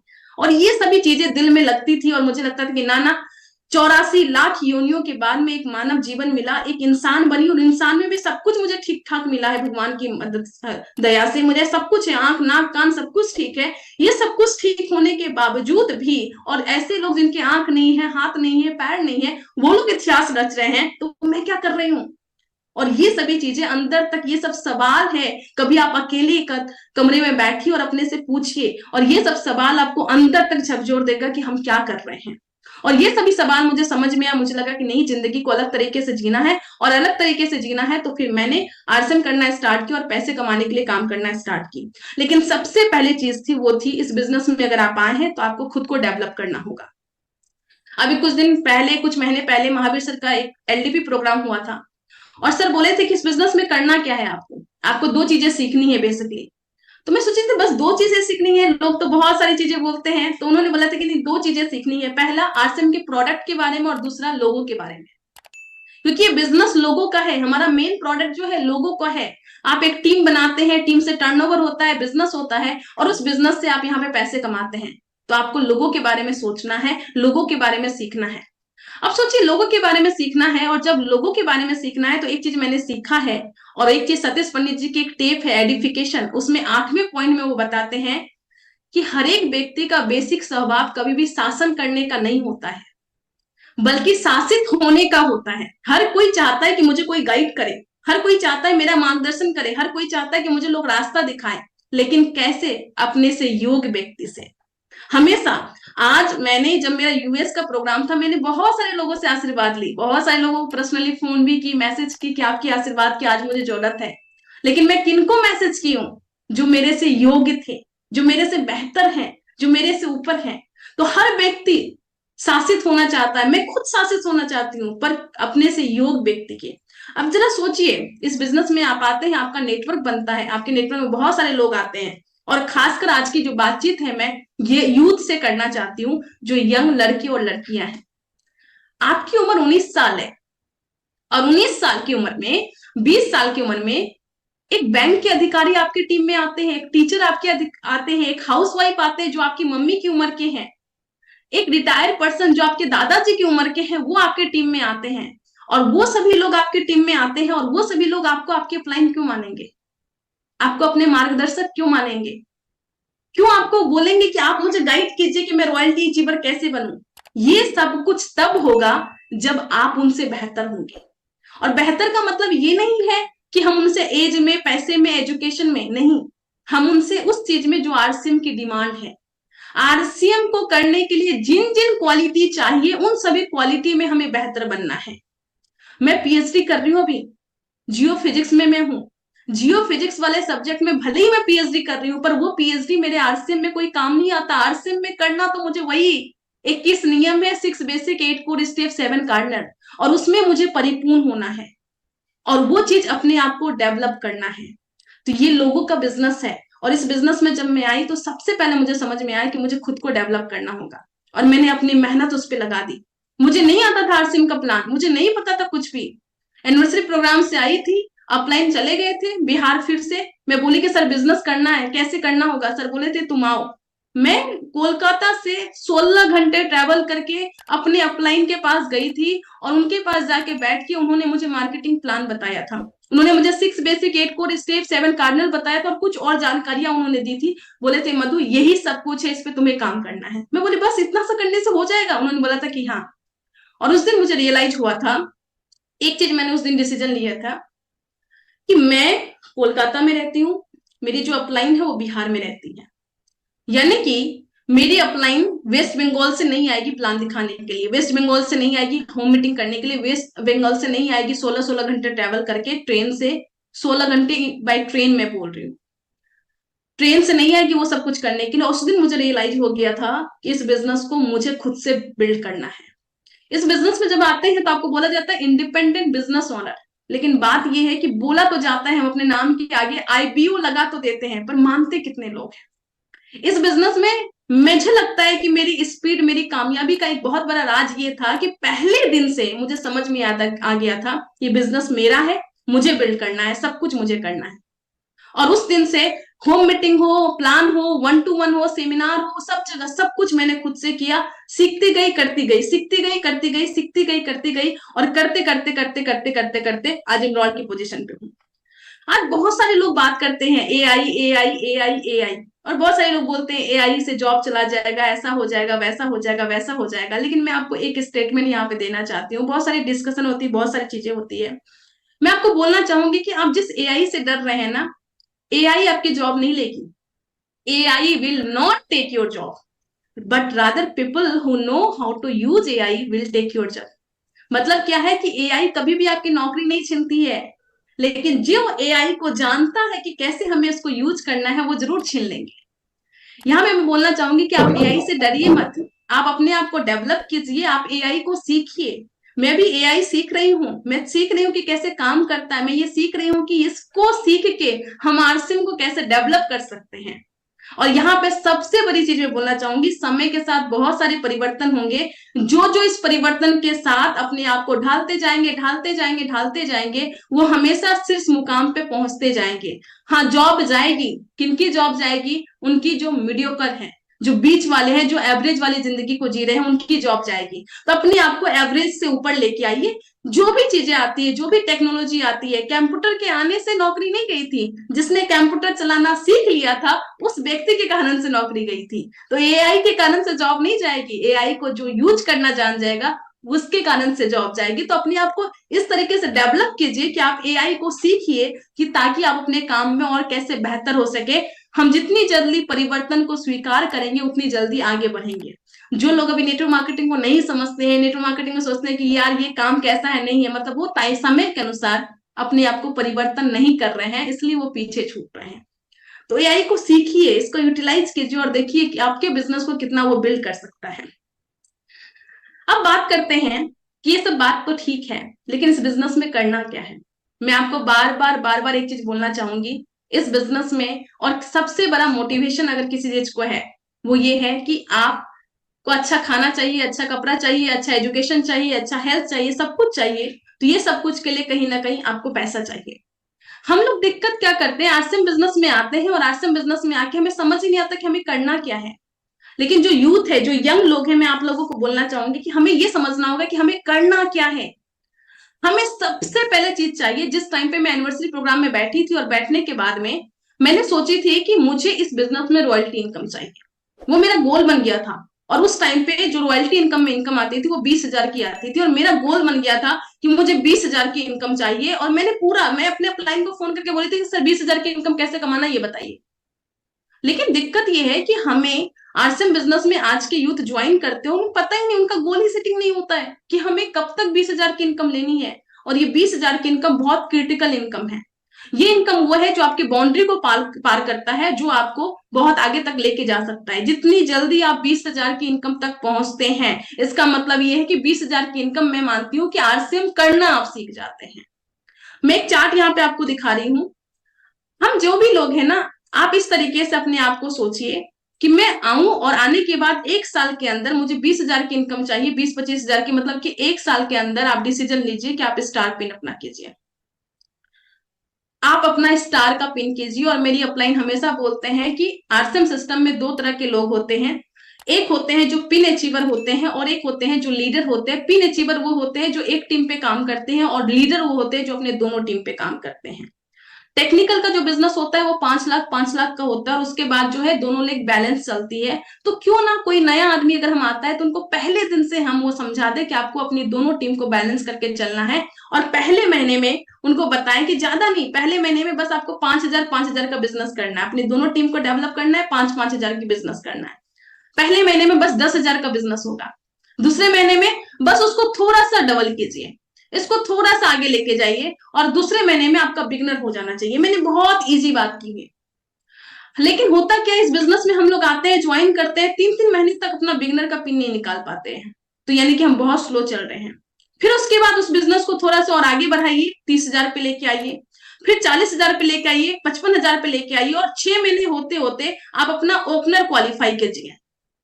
यानी कि कंपनी के टर्नओवर में हिस्सेदारी लेने वाले बन गए आप पहले 6 महीने में। और पहले 6 महीने तक आपने बिजनेस को ठीक ठाक तरीके से सीख लिया, कैसे प्लान देते हैं, कैसे प्रोडक्ट प्रेजेंटेशन करते हैं, प्रोडक्ट का डेमो कैसे करते हैं। जब एसपी वर्मा सर का वेबिनार हुआ था ना, तो उन्होंने बहुत अच्छे से दिखाया था कि हम प्रोडक्ट को कैसे डेमो करें, कैसे किट बनाए, किस तरीके से क्या करें। आप ये 6 महीने में सब कुछ सीख जाइए, फॉलोअप करना, सब कुछ करना। अब इसके बाद से आप अपने बिजनेस में छोटा छोटा डुप्लीकेशन करवाना स्टार्ट कीजिए। किसी को बिगनर, किसी को स्टार्टर, किसी को ओपनर करवाना स्टार्ट कीजिए। और इस तरीके से फिर 95,000, 1,20,000, और यहां से आपके बिजनेस में थोड़ी थोड़ी कंपाउंडिंग आना स्टार्ट हो जाएगी। और कंपाउंडिंग आते आते आते 12वें महीने में आप अपना स्टार का पिन कर लीजिए, 3.5 लाख का बिजनेस आप कर लीजिए। और जब आपका दोनों लोग इस तरीके से लगभग मेंटेन चलेगा तो आपकी इनकम भी अच्छी आएगी, आपका बिजनेस भी स्टेबल रहेगा, आप एक लीडर भी बन जाएंगे, और साथ में जल्दी से जल्दी आप 8% रॉयल्टी पे आ जाएंगे, जल्दी से जल्दी टेक्निकल पे आ जाएंगे, और जल्दी से जल्दी आप इस बिजनेस में वो सारी पोजीशन को आप हासिल करेंगे जो सारी पोजीशन के लिए आप इस बिजनेस में आए हैं। लेकिन मुझे बहुत दुख होता है ये देख के कि बहुत सारे लोग ऐसे हैं जो 2 साल 3 साल 4 साल तक भी अपना स्टार का पिन क्वालिफाई नहीं करते। और पता है क्यों नहीं करते? क्योंकि वो कॉपी पेन पे ड्रॉ नहीं करते हैं। मैं अपनी एजुकेशन से एक चीज बहुत अच्छा लेके आई आरसीएम बिजनेस में, वो थी लिखने की कला। मैं अपने कॉलेज में जब मेरा ग्रेजुएशन हुआ था ना, तो मुझे एक अवार्ड मिला था बेस्ट नोट बनाने का। नोट्स मैं बहुत अच्छा बनाती हूँ, अपने मुंह से तारीफ करती हूँ, पर मुझे नोट्स बनाना बहुत पसंद है, लिखना बहुत पसंद है मुझे। इस बिजनेस में मैं जिस दिन से पहले दिन से आई, 10,000 के बिजनेस से लेके आज मेरा टर्नओवर 50 लाख का होता है। पर महीने 50 लाख का टर्नओवर मैं पूरा पेज पे नीचे से ऊपर तक पूरा ड्रॉ कर देती हूँ। जो जितना अच्छा ड्रॉ करते हैं वो उतना अच्छा बिजनेस को धरातल पे लेके आते हैं। वत्स सर हमेशा बोलते हैं कि आपके जो भी टारगेट हैं, उस टारगेट को हासिल करने से पहले आपको अपने कॉपी पेन पे उस चीज को हासिल कीजिए, और हमेशा 20% एक्स्ट्रा लिख के रखिए, फिर देखिए आपका वो टारगेट अचीव हो जाएगा। लेकिन हम में से कितने लोग हैं जो अपने 1 साल का टारगेट बनाए हैं? हम में से कितने लोग हैं जो हर एक महीने का टारगेट बनाए हैं? हम में से कितने लोग हैं जो अपना 6 महीने का टारगेट बनाए हैं? और मैं बोलती हूँ कि अगर आप आज इस महीने ज्वाइन किए हैं ना, और आज अगर आप ज्वाइन किए हैं, आज 29 अक्टूबर को ज्वाइन किए हैं, 29 अक्टूबर 2023 को आपने ज्वाइन किया है, आज आप गोल सेटिंग कीजिए और 29 अक्टूबर 2024 को आपका स्टार का पिन हो जाना चाहिए। जो नवंबर में ज्वाइन करेंगे, नवंबर 2024 में आपका स्टार का पिन होना चाहिए। जिम्मेवारी लीजिए, जिम्मेवारी के साथ काम कीजिए और उस तरीके से कीजिए, सीखने पे ध्यान दीजिए। पंडित जी बोलते थे कि आरसीएम में जो असली इनकम है ना, वो 6% 8% रॉयल्टी की इनकम है। उससे पहले की जो इनकम है सभी की सभी स्कॉलरशिप है, और स्कॉलरशिप से सेमिनार का टिकट, किताब, टेप, ऑडियो, वीडियो, ये सब में खर्च किया जाता है, ये सभी का टिकट खरीदा जाता है, उससे घर नहीं चलाया जाता है। और ये चीज मेरे जहन में बैठ गई थी। मैं अपने घर में बोलती थी कि मम्मी रॉयल्टी टेक्निकल के बाद का जो इनकम आएगा उस इनकम को घर में दूंगी, उससे पहले जितनी भी इनकम आई मैंने अपनी एजुकेशन पे खर्च किया। 20,000 40,000 ऐसे कोर्स लिए, और आज आपको वो कोर्स लेने की जरूरत नहीं है, क्योंकि सुबह में टीसी सर आके सिखा रहे हैं, 1 PM में बहुत सारे अलग अलग लीडर आके महिला सशक्तिकरण का सेशन हो रहा है, और अभी 8 PM में यूएस का प्रोग्राम हो रहा है। इतने सारे सेशन है, आके सीखिए और लिखना स्टार्ट कीजिए, अपना गोल बनाइए। और आज के बाद जितने भी साथी हम सभी लोग देख रहे हैं ना, आपका एक ही लक्ष्य लीजिए कि मुझे 1 साल के अंदर आरसीएम में 20 से 25,000 रुपया महीना मिनिमम तो मिनिमम कमाना ही कमाना है। और एक मजे की बात बताऊं मैं आपको, अगर आप 1 साल में अपना स्टार का पिन कर लेते हैं ना, और हर महीने अपने दोनों टीम के बिजनेस को, सॉरी हर साल अपनी दोनों टीम के बिजनेस को बस डबल करते जाते हैं। मतलब क्या है, एक महीने में आपने ये 2 लाख का बिजनेस डेवलप किया, एक साइड में 1.5 लाख का बिजनेस डेवलप किया, और पूरा 1 साल मिला के 12 महीना मिला के बस उस बिजनेस को आपने डबल किया। और अगर ऐसे डबल करते जाते हैं, मतलब क्या है, पहले साल आपने 2 लाख और 1.5 लाख का बिजनेस डेवलप किया, उसके बाद आपने बस डबल किया मतलब क्या, 2 लाख से ज्यादा आपने 4 लाख भी नहीं किए, बस 3.5 लाख किए। मैं यहाँ पे भी डिस्काउंट कर दी, इस 1.5 लाख से ज्यादा नहीं किए, बस 2 लाख किए। 3.5 लाख को 7 लाख किए, इसे 4 लाख किए। इससे पता है क्या होगा? इससे ये होगा कि आप स्टार से फिर स्टार गोल्ड के पिन पे आ जाएंगे दूसरे साल में, तीसरे साल में स्टार प्लेटिनम पे आ जाएंगे, चौथे साल में पर्ल पे आ जाएंगे, 5वें साल में स्टार पर्ल पे आएंगे, और 6 साल के अंदर अंदर आप इमरॉल्ड बन जाएंगे। और पता है ये मैं कॉन्फिडेंस से क्यों बोल रही हूँ आपको ये सारी बातें, क्योंकि 6 साल में मैंने ऐसे ही इमरॉल्ड की पिन को हासिल किया है। और अगर आप ऐसे ही करते जाते हैं तो बस 15 साल के अंदर में आप स्टार डायमंड की पिन हासिल कर लेते हैं। और बीच में मैं डिस्काउंट भी मारी। अब बहुत सारे लोग बोलेंगे कि ऐसा थोड़ी होता है। ठीक है, मैं पूरा नहीं बोल सकती, पर यहां तक तो मैं बोल सकती क्योंकि यहां तक मैंने किया है। कितना आसान है बिजनेस को करना। पूरे के पूरे साल में आपको बिजनेस को डबल करना है, पूरे साल में। कितना आसान है, कितना इजी है। लेकिन दिक्कत क्या है, हम इस चीज को लिखते नहीं है। जिस दिन हम लिखने लगेंगे उस दिन हम बहुत बड़ा करने लगेंगे। उम्मीद करती हूँ यहाँ तक बातें समझ में आई होगी। और इस बिजनेस को आगे बढ़ाने के लिए 2 चीजें बहुत इंपॉर्टेंट है। अगर कोई व्यक्ति इस बिजनेस में आते हैं और ये 2 चीज लगातार लगातार करते हैं तो आप बिजनेस में बहुत आगे जा सकते हैं। फर्स्ट वन, अपनी डेब्ट को हैंडल कीजिए। कहते हैं जिस वृक्ष के जड़ जो हैं जितना अच्छा रहते हैं उसकी तना उतनी अच्छी होती है। दूसरा होता है स्टार्टअप, और ये दोनों में बैलेंस बनाइए। बस लोगों को लाते गए तब भी ये बिजनेस नहीं चलेगा, और डेब्ट हैंडल नहीं किए तब भी बिजनेस नहीं चलेगा। जितनी अच्छे से इन दोनों चीजों को हम हैंडल करेंगे उतनी जल्दी से अपने बिजनेस में ताकत से हम खड़े रहेंगे, उतनी जल्दी से हम अच्छा करेंगे। 1 मिनट।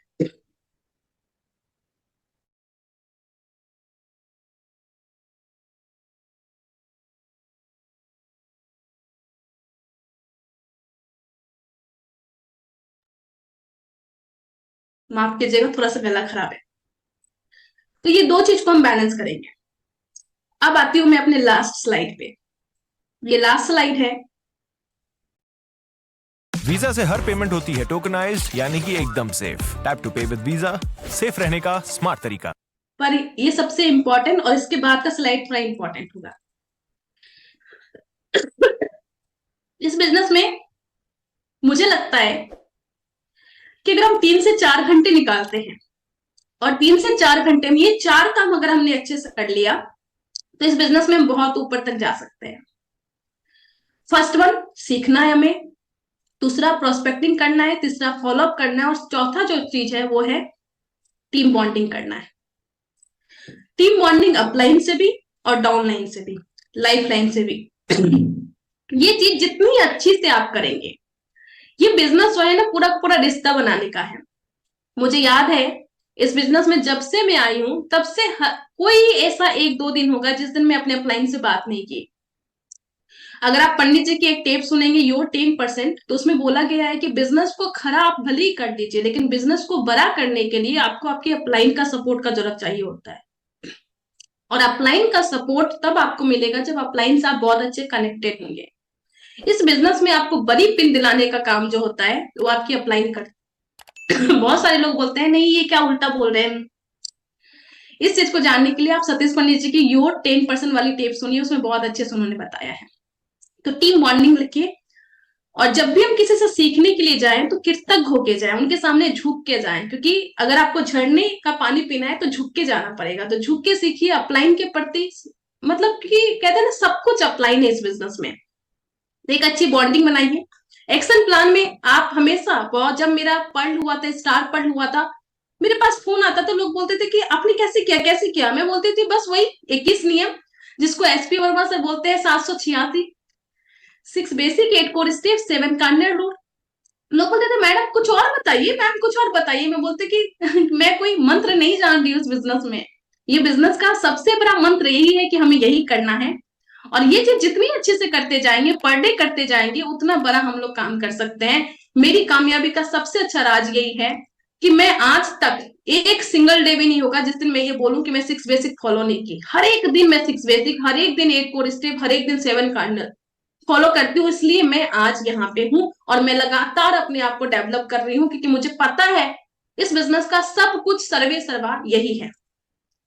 अब इस बिजनेस में कुछ लड़कियां हैं, यंग लड़कियां हैं, और यंग लड़कियां जो हैं वो बोलती है इस बिजनेस में बहुत दिक्कत है, करना मुश्किल है, ये है वो है, आप कैसे कर लिए। तो उनके लिए एक छोटा सा स्लाइड है, मैं जो उसके बारे में बातचीत करना चाहूंगी। और मैं बोलना चाहूंगी ये बिजनेस इस चीज में, चूंकि लोगों का बिजनेस है, पब्लिक सेक्टर का है, यंग लड़कियां हैं हम लोग, तो कुछ कुछ दिक्कतें तो आती हैं, लेकिन उस दिक्कतों को अगर हम हैंडल करना सीख जाए ना तो फिर इस बिजनेस में हम बहुत आगे जा सकते हैं। तो ये लड़की को क्या दिक्कत होता है, क्योंकि मैं 6 साल पूरा का पूरा इस चीज को जी हूं, तो मुझे पता है कहाँ पे क्या दिक्कत आती है। तो कुछ पॉइंट में रखना चाहूंगी। पहली चीज होती है जो लड़कियां बोलती हैं कि मुझे मेरे माँ बाप सपोर्ट नहीं कर रहे हैं, मेरा भाई सपोर्ट नहीं कर रहे हैं, मेरी बड़ी दीदी सपोर्ट नहीं कर रही है। जब ये चीजें मैं सुनती हूँ ना, मुझे थोड़ी हल्की सी हंसी आती है, और थोड़ा सा मुझे लगता है जेन्युइन भी है, क्योंकि जो हमारे माँ बाप होते हैं वो हमारे बारे में सबसे ज्यादा सोचते हैं। जैसे जैसे आप मैच्योर होते जाएंगे ना, आपको रियलाइज होता जाएगा कि इस दुनिया में सबसे भला कोई सोच रहा है तो वो आपके माँ बाप सोच रहे हैं। तो आपके जो माँ बाप होते हैं वो आपकी भलाई सोचते हैं, वो आपका बुरा ना हो कुछ भी, इसके लिए वो आपको इस चीजों से रोकते हैं, क्योंकि उन्हें नहीं पता इस बिजनेस के बारे में। तो हमें अपने माँ बाप से बात करनी है, अपने माता पिताजी से बात करनी है। दिक्कत क्या होती है, अपने माता पिताजी से हम सही से बात नहीं करते। जितनी ज्यादा आप अच्छे से अपने ड्रीम को, अपने इस बिजनेस के विजन को आप उनको अच्छे से बता पाएंगे, सेमिनार का माहौल दिखा पाएंगे, उतना अच्छा से वो आपको सपोर्ट करेंगे। तो पहली चीज मुझे लगता है कि माँ बाप भी गलत नहीं है, हमारे माता पिताजी जहां पे है वहां पे सही है। हमें उनको ये बताना है कि बिजनेस क्या है और मेरे क्या सपने हैं। मैं जब भी सेमिनार में अपनी मम्मी को लेके जाती हूँ ना, तो मैं अपनी मम्मी को ऊपर में जब स्टेज पे कुछ हो रहा होता तो मैं बोलती हूँ मम्मी को, मम्मी मुझे ये वाला चीज चाहिए मम्मी। जब सुजीत सर का सफायर का सेलिब्रेशन हुआ था, एक बहुत बड़ा सा ट्रॉफी मिला था, और वो ट्रॉफी लेके ऐसा था कि एक बस सुजीत सर उठा नहीं पा रहे थे, दो लोग उनको सपोर्ट करे थे उठाने के लिए, और मैं उसको देख के मम्मी को बोली थी कि मम्मी मुझे ये चाहिए, मम्मी मुझे। तो मेरी मम्मी को क्या लगा कि हाँ मधु का सपना है, मधु जाना चाहती है वहां पे, मधु वो काम करना चाहती है। तो मम्मी को लगा कि हाँ ये लड़की सीरियस है अपने ड्रीम के प्रति, तो मम्मी ने भी अपनी ताकत लगा दी, मेरे पापा ने अपनी ताकत लगा दी, मेरे भाई बहन ने अपनी ताकत लगा दी। लेकिन क्या मैं वो चीज कम्युनिकेट की कि नहीं की, इंपॉर्टेंट है। और दूसरी तरफ मैं ये बोलना चाहूंगी कि हम में से बहुत सारे लोग बोलते हैं कि मेरे माँ बाप नहीं मान रहे, ये नहीं मान रहे, वो नहीं मान रहे हैं। मैं ऐसी ऐसी फैमिली को देखी हूँ जो कि 15,000 की इनकम होती है पूरी फैमिली की, और वो अपने माँ बाप को 20,000 के मोबाइल के लिए मना लेते हैं। आजकल के टाइम पे 20,000 की इनकम होती है फैमिली की और 70,000 के लैपटॉप के लिए मना लेते हैं। और आज के हिंदुस्तान में जहां पे हम बहुत ज्यादा इस चीज को रिस्ट्रिक्ट करते हैं, आप अपने माता पिता को लव मैरिज के लिए मना पा रहे हो, मोबाइल के लिए मना पा रहे हो, लैपटॉप के लिए मना पा रहे हैं, आश्रम के लिए बस नहीं मना पा रहे हैं, अपनी कामयाबी के लिए बस नहीं मना पा रहे हैं। इसका मतलब ये है कि हम नहीं करना चाह रहे, खोट अपने में है। ये चीज देखिए, अगर हम जिद पे आ जाए ना तो बड़ी से बड़ी चीजों को हम मना सकते हैं। फिर अपने माता पिताजी मेरे माँ बाप है भाई, बचपन से उनके साथ रही हूं, मैं क्यों नहीं मना सकती हूँ उनको। सवाल अपने पे उठाइए, आपको मनाना है और ये कम्युनिकेट कीजिए। हो सकता है 1 महीने, 2 महीने, 3 महीने, 4 महीने लगेंगे, लेकिन जिस दिन आपके माता पिताजी को ये एहसास हो जाएगा कि ये बिजनेस में मेरी बेटी का, मेरे बेटे का फ्यूचर है और वो सीरियस है और यहाँ पे अच्छा काम करना चाहते हैं, तो वो एक दिन आपसे ज्यादा मेहनत करेंगे। मैं आपको बताना चाहती हूँ, मैं 1 घंटे अगर ट्रेवल करती थी आरसीएम का सामान लाने के लिए, तो मेरी मम्मी 3 घंटे ट्रेवल करती थी, फॉरबिसगंज से लेके कटिहार जाती थी और आरसीएम का सामान लेके आती थी, पीयूसी चलाती थी। मैं 1 घंटे का संघर्ष करती थी, मेरी मम्मी 3 घंटे का संघर्ष करती थी इस बिजनेस में। जिस दिन उनको रियलाइज हुआ कि उसकी बेटी का फ्यूचर है यहाँ पे, तो लेकिन वो रियलाइज आपको करवाना पड़ेगा, वो एहसास आपको करवाना पड़ेगा। तो एहसास करवाइए, बात कीजिए ना। आप 10 बार बोलेंगे ना तो आपके माता पिताजी 2 बार जरूर आपसे बात करेंगे और समस्या सॉर्ट आउट हो जाएगा। तो फैमिली का सपोर्ट लीजिए, चाहे वो फैमिली हो चाहे अपलाइन हो। मुझे लगता है कि वो सपोर्ट करते नहीं, हमें सपोर्ट लेना होता है, तो सपोर्ट को लीजिए। दूसरा, जब हम आउट ऑफ स्टेशन काम करने के बारे में सोचते हैं तो बहुत सारी लड़कियां बोलती है कैसे जाएं, ट्रेवल कैसे करें, क्या करें, नहीं करें। तो मैं एक चीज बोलना चाहूंगी कि मैं आपको बताना चाहती हूँ, आउट ऑफ स्टेशन वर्क करने के लिए कुछ चीजों का ध्यान रखना पड़ता है, वो रखिए। ट्रैवलिंग में सेफ जोन में जाइए, पब्लिक ट्रांसपोर्ट का यूज कीजिए, ट्रेन का यूज कीजिए। ट्रेन में आईआरसीटीसी ने एक अलग प्रबंध कर रखा है। जब लड़कियां ट्रेवल करती है ना तो फैमिली के साथ उनको दिया जाता है। जब लड़कियां ट्रेवल करती है ना तो उनको जो पुलिस होती है, जो गार्ड होती है वहां पे, उनको स्पेशल बताया जाता है कि इस जगह पे लड़कियां ट्रेवल कर रही है, आपको निगरानी रख रही है। इतना सारा सपोर्ट है, फिर भी हम डरते हैं। आप देखिए कहाँ पे जा रहे हैं, किनके पास जा रहे हैं, वो सारी चीजों को देख के फैमिली का सपोर्ट लीजिए और ट्रेवल कीजिए। और मुझे लगता है कि कॉन्फिडेंस के साथ में जब आप ट्रेवल करती है ना तो कोई आपको कुछ भी नहीं बिगाड़ सकता। तो अपने आप को उस तरीके से कीजिए। हमारे हिंदुस्तान में झांसी की रानी हुई है जिन्होंने पूरी की पूरी अंग्रेजों के सल्तनत को हिला दिया था, और हम अपने देश के अंदर ट्रेवल करने से डरते हैं। क्यों बहन? जिद्दी बनिए, कॉन्फिडेंस लेके आइए और काम कीजिए। उसके बाद आती है टीम को हैंडल करना। इसके बारे में पहले बात कर चुकी हूं। अगर हम अपने को योग बना लेंगे, बहुत सारे लोग बोलते हैं कि मैं लड़की हूं, उम्र में कम हूं, तो मेरे लोग नहीं सुनते हैं। अपने को योग बनाइए। आज मेरे टीम में, मैं बहुत गर्व से बोलना चाहूंगी, मेरे से बड़े बड़े लोग हैं। 26 स्टेट में मेरी टीम है, बहुत अच्छे, मेरे से पैसे में, एजुकेशन में, सब कुछ में बहुत अच्छे हैं। लेकिन आज वो हमारे टीम में काम करते हैं और बहुत प्रेम भावना से काम करते हैं। क्यों? क्योंकि मैंने अपने आप को उस तरीके से डेवलप किया। उनको लगता है कि नहीं, इस लड़की ने कुछ किया है। तो अपने आप को योग्य बनाइए। ऑनलाइन काम कीजिए, ऑफलाइन काम कीजिए।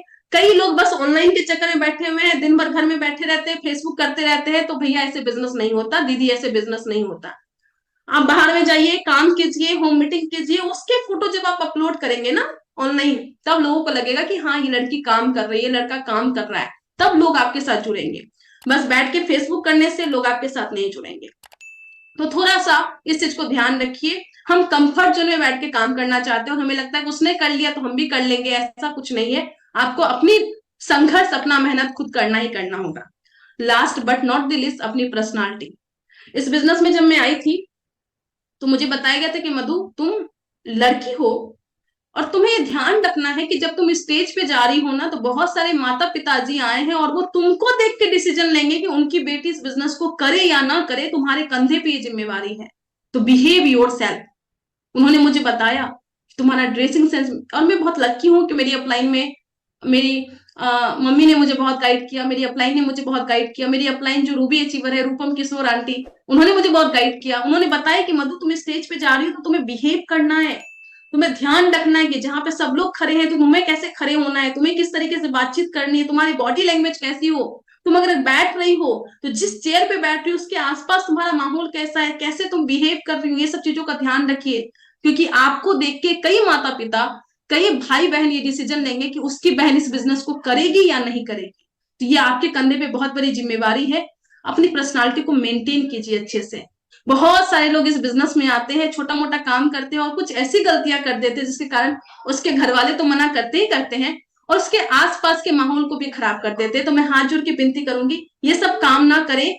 हम अपने कंधे पे वो जिम्मेवारी को समझे कि हम किस चीज को रिप्रेजेंट कर रहे हैं। और सबसे अच्छी बात, अपने काम को बोलने दीजिए। Let your work speak. अपने काम में इतने धुरंधर हो जाइए, इतने अच्छे हो जाइए कि आपके काम को देखकर लोग खुद से आपके साथ आए, जुड़े और आपके साथ बोले कि बताओ कैसे आरसीएम में क्या है जो तुम इतनी बदल गई हो, तुम क्या है जो तुम यहां से यहां तक पहुंच गई हो, मुझे आरसीएम बिजनेस करना है, प्लान दिखाओ। ये वाली चीजें हो, इसके लिए अपने आप पे काम कीजिए, आपके काम को बोलने दीजिए। अक्सर मेरे दोस्त मुझसे पूछते हैं कि मतलब तुम किस दिन सबसे ज्यादा खुश होती हो, किस दिन सबसे ज्यादा खुश होती हो। और अचानक से उन्होंने पूछा और मेरे मुंह से ये जवाब आया, जिस दिन मैं सबसे ज्यादा प्रोडक्टिव होती हूँ, जिस दिन मैं सबसे ज्यादा अपने आप का यूटिलाइजेशन करती हूँ, अपने समय का यूटिलाइजेशन करती हूँ, जिस दिन मैं सबसे ज्यादा काम करती हूँ। क्योंकि एक लेवल के बाद जब आपका बिजनेस पर्ल का होता है तो पर्ल के बाद 5 लाख के बाद सीधे 10 लाख का बिजनेस है। अब पिन आने में इतना टाइम है तो आपको कौन सा चीज मोटिवेट करेगी? आपको प्रोसेस में मोटिवेट होना पड़ेगा, आपको वो काम करने में मन लगना पड़ेगा, ये चीज समझना होगा। ऐसा नहीं कि अब आप पिन के लिए काम नहीं कर सकते। अब आपको किसके लिए काम करना है? धीरे धीरे धीरे धीरे सिस्टम को बिल्ड करने के लिए करना है, धीरे धीरे उस चीज को लेकर करना है। तो खुद को प्रोडक्टिव बनाइए, डेली काम कीजिए, 6 बेसिक 8 कोर स्टेप 7 कार्डिनल को फॉलो कीजिए और आपकी टीम आपको देख के मोटिवेट होती है, आपकी टीम आपको देख के डुप्लीकेट होती है। अगर मैं ओरिजिनल कॉपी हूं, अगर मैं खराब हुई तो मेरा जो जीरोक्स होगा, मेरा जो डुप्लीकेशन होगा वो मेरे से खराब होगा। तो हम कब चाहेंगे डायमंड, कब चाहेंगे रूबी, कब चाहेंगे स्टार रूबी? तो अपने पे काम कीजिए, आप अपने टीम के ओरिजिनल कॉपी हैं। आप अगर चाहते हैं आपकी टीम 4 घंटा काम करे तो आपको 8 घंटा काम करना पड़ेगा। अगर आप चाहते हैं आपकी टीम 8 घंटा काम करे तो आपको 16 घंटा काम करना पड़ेगा, क्योंकि आपकी टीम हमेशा आपसे थोड़ा कम ही काम करेगी। ये चीज हमें मानना पड़ेगा। प्रोडक्टिव बनाइए, अपने आप को उस तरीके पे लेकर जाइए जहां पे आपको काम करने से खुशी मिले, बुक पढ़ने से सुकून मिले, यूएस के चैनल का मीटिंग अटेंड करने से आप मोटिवेट हो, इंस्पायर हो, आपके अंदर एक अलग एनर्जी हो, अलग जोश हो, और तब जाके आप बड़े बड़े अचीवर बन जाएंगे और बड़ा सा चीज कर पाएंगे। अभी मैं गामा हीरो के इवेंट में गई थी और मैं एक छोटा सा इंसिडेंट लास्ट में बताना चाहूंगी। मैं वहां पे थी और इवेंट खत्म हो गया, सब कुछ हो गया, मैं गेट पे खड़ी हूँ और मेरा सर जो है नीचे है और मैं अपने फोन पे ना ओला बुक कर रही हूँ, ओला उबर में कुछ बुक कर रही थी ताकि मैं मेरी टीम भी थी, मैं भी थी। मधु मैम सॉरी, बस 2 मिनट।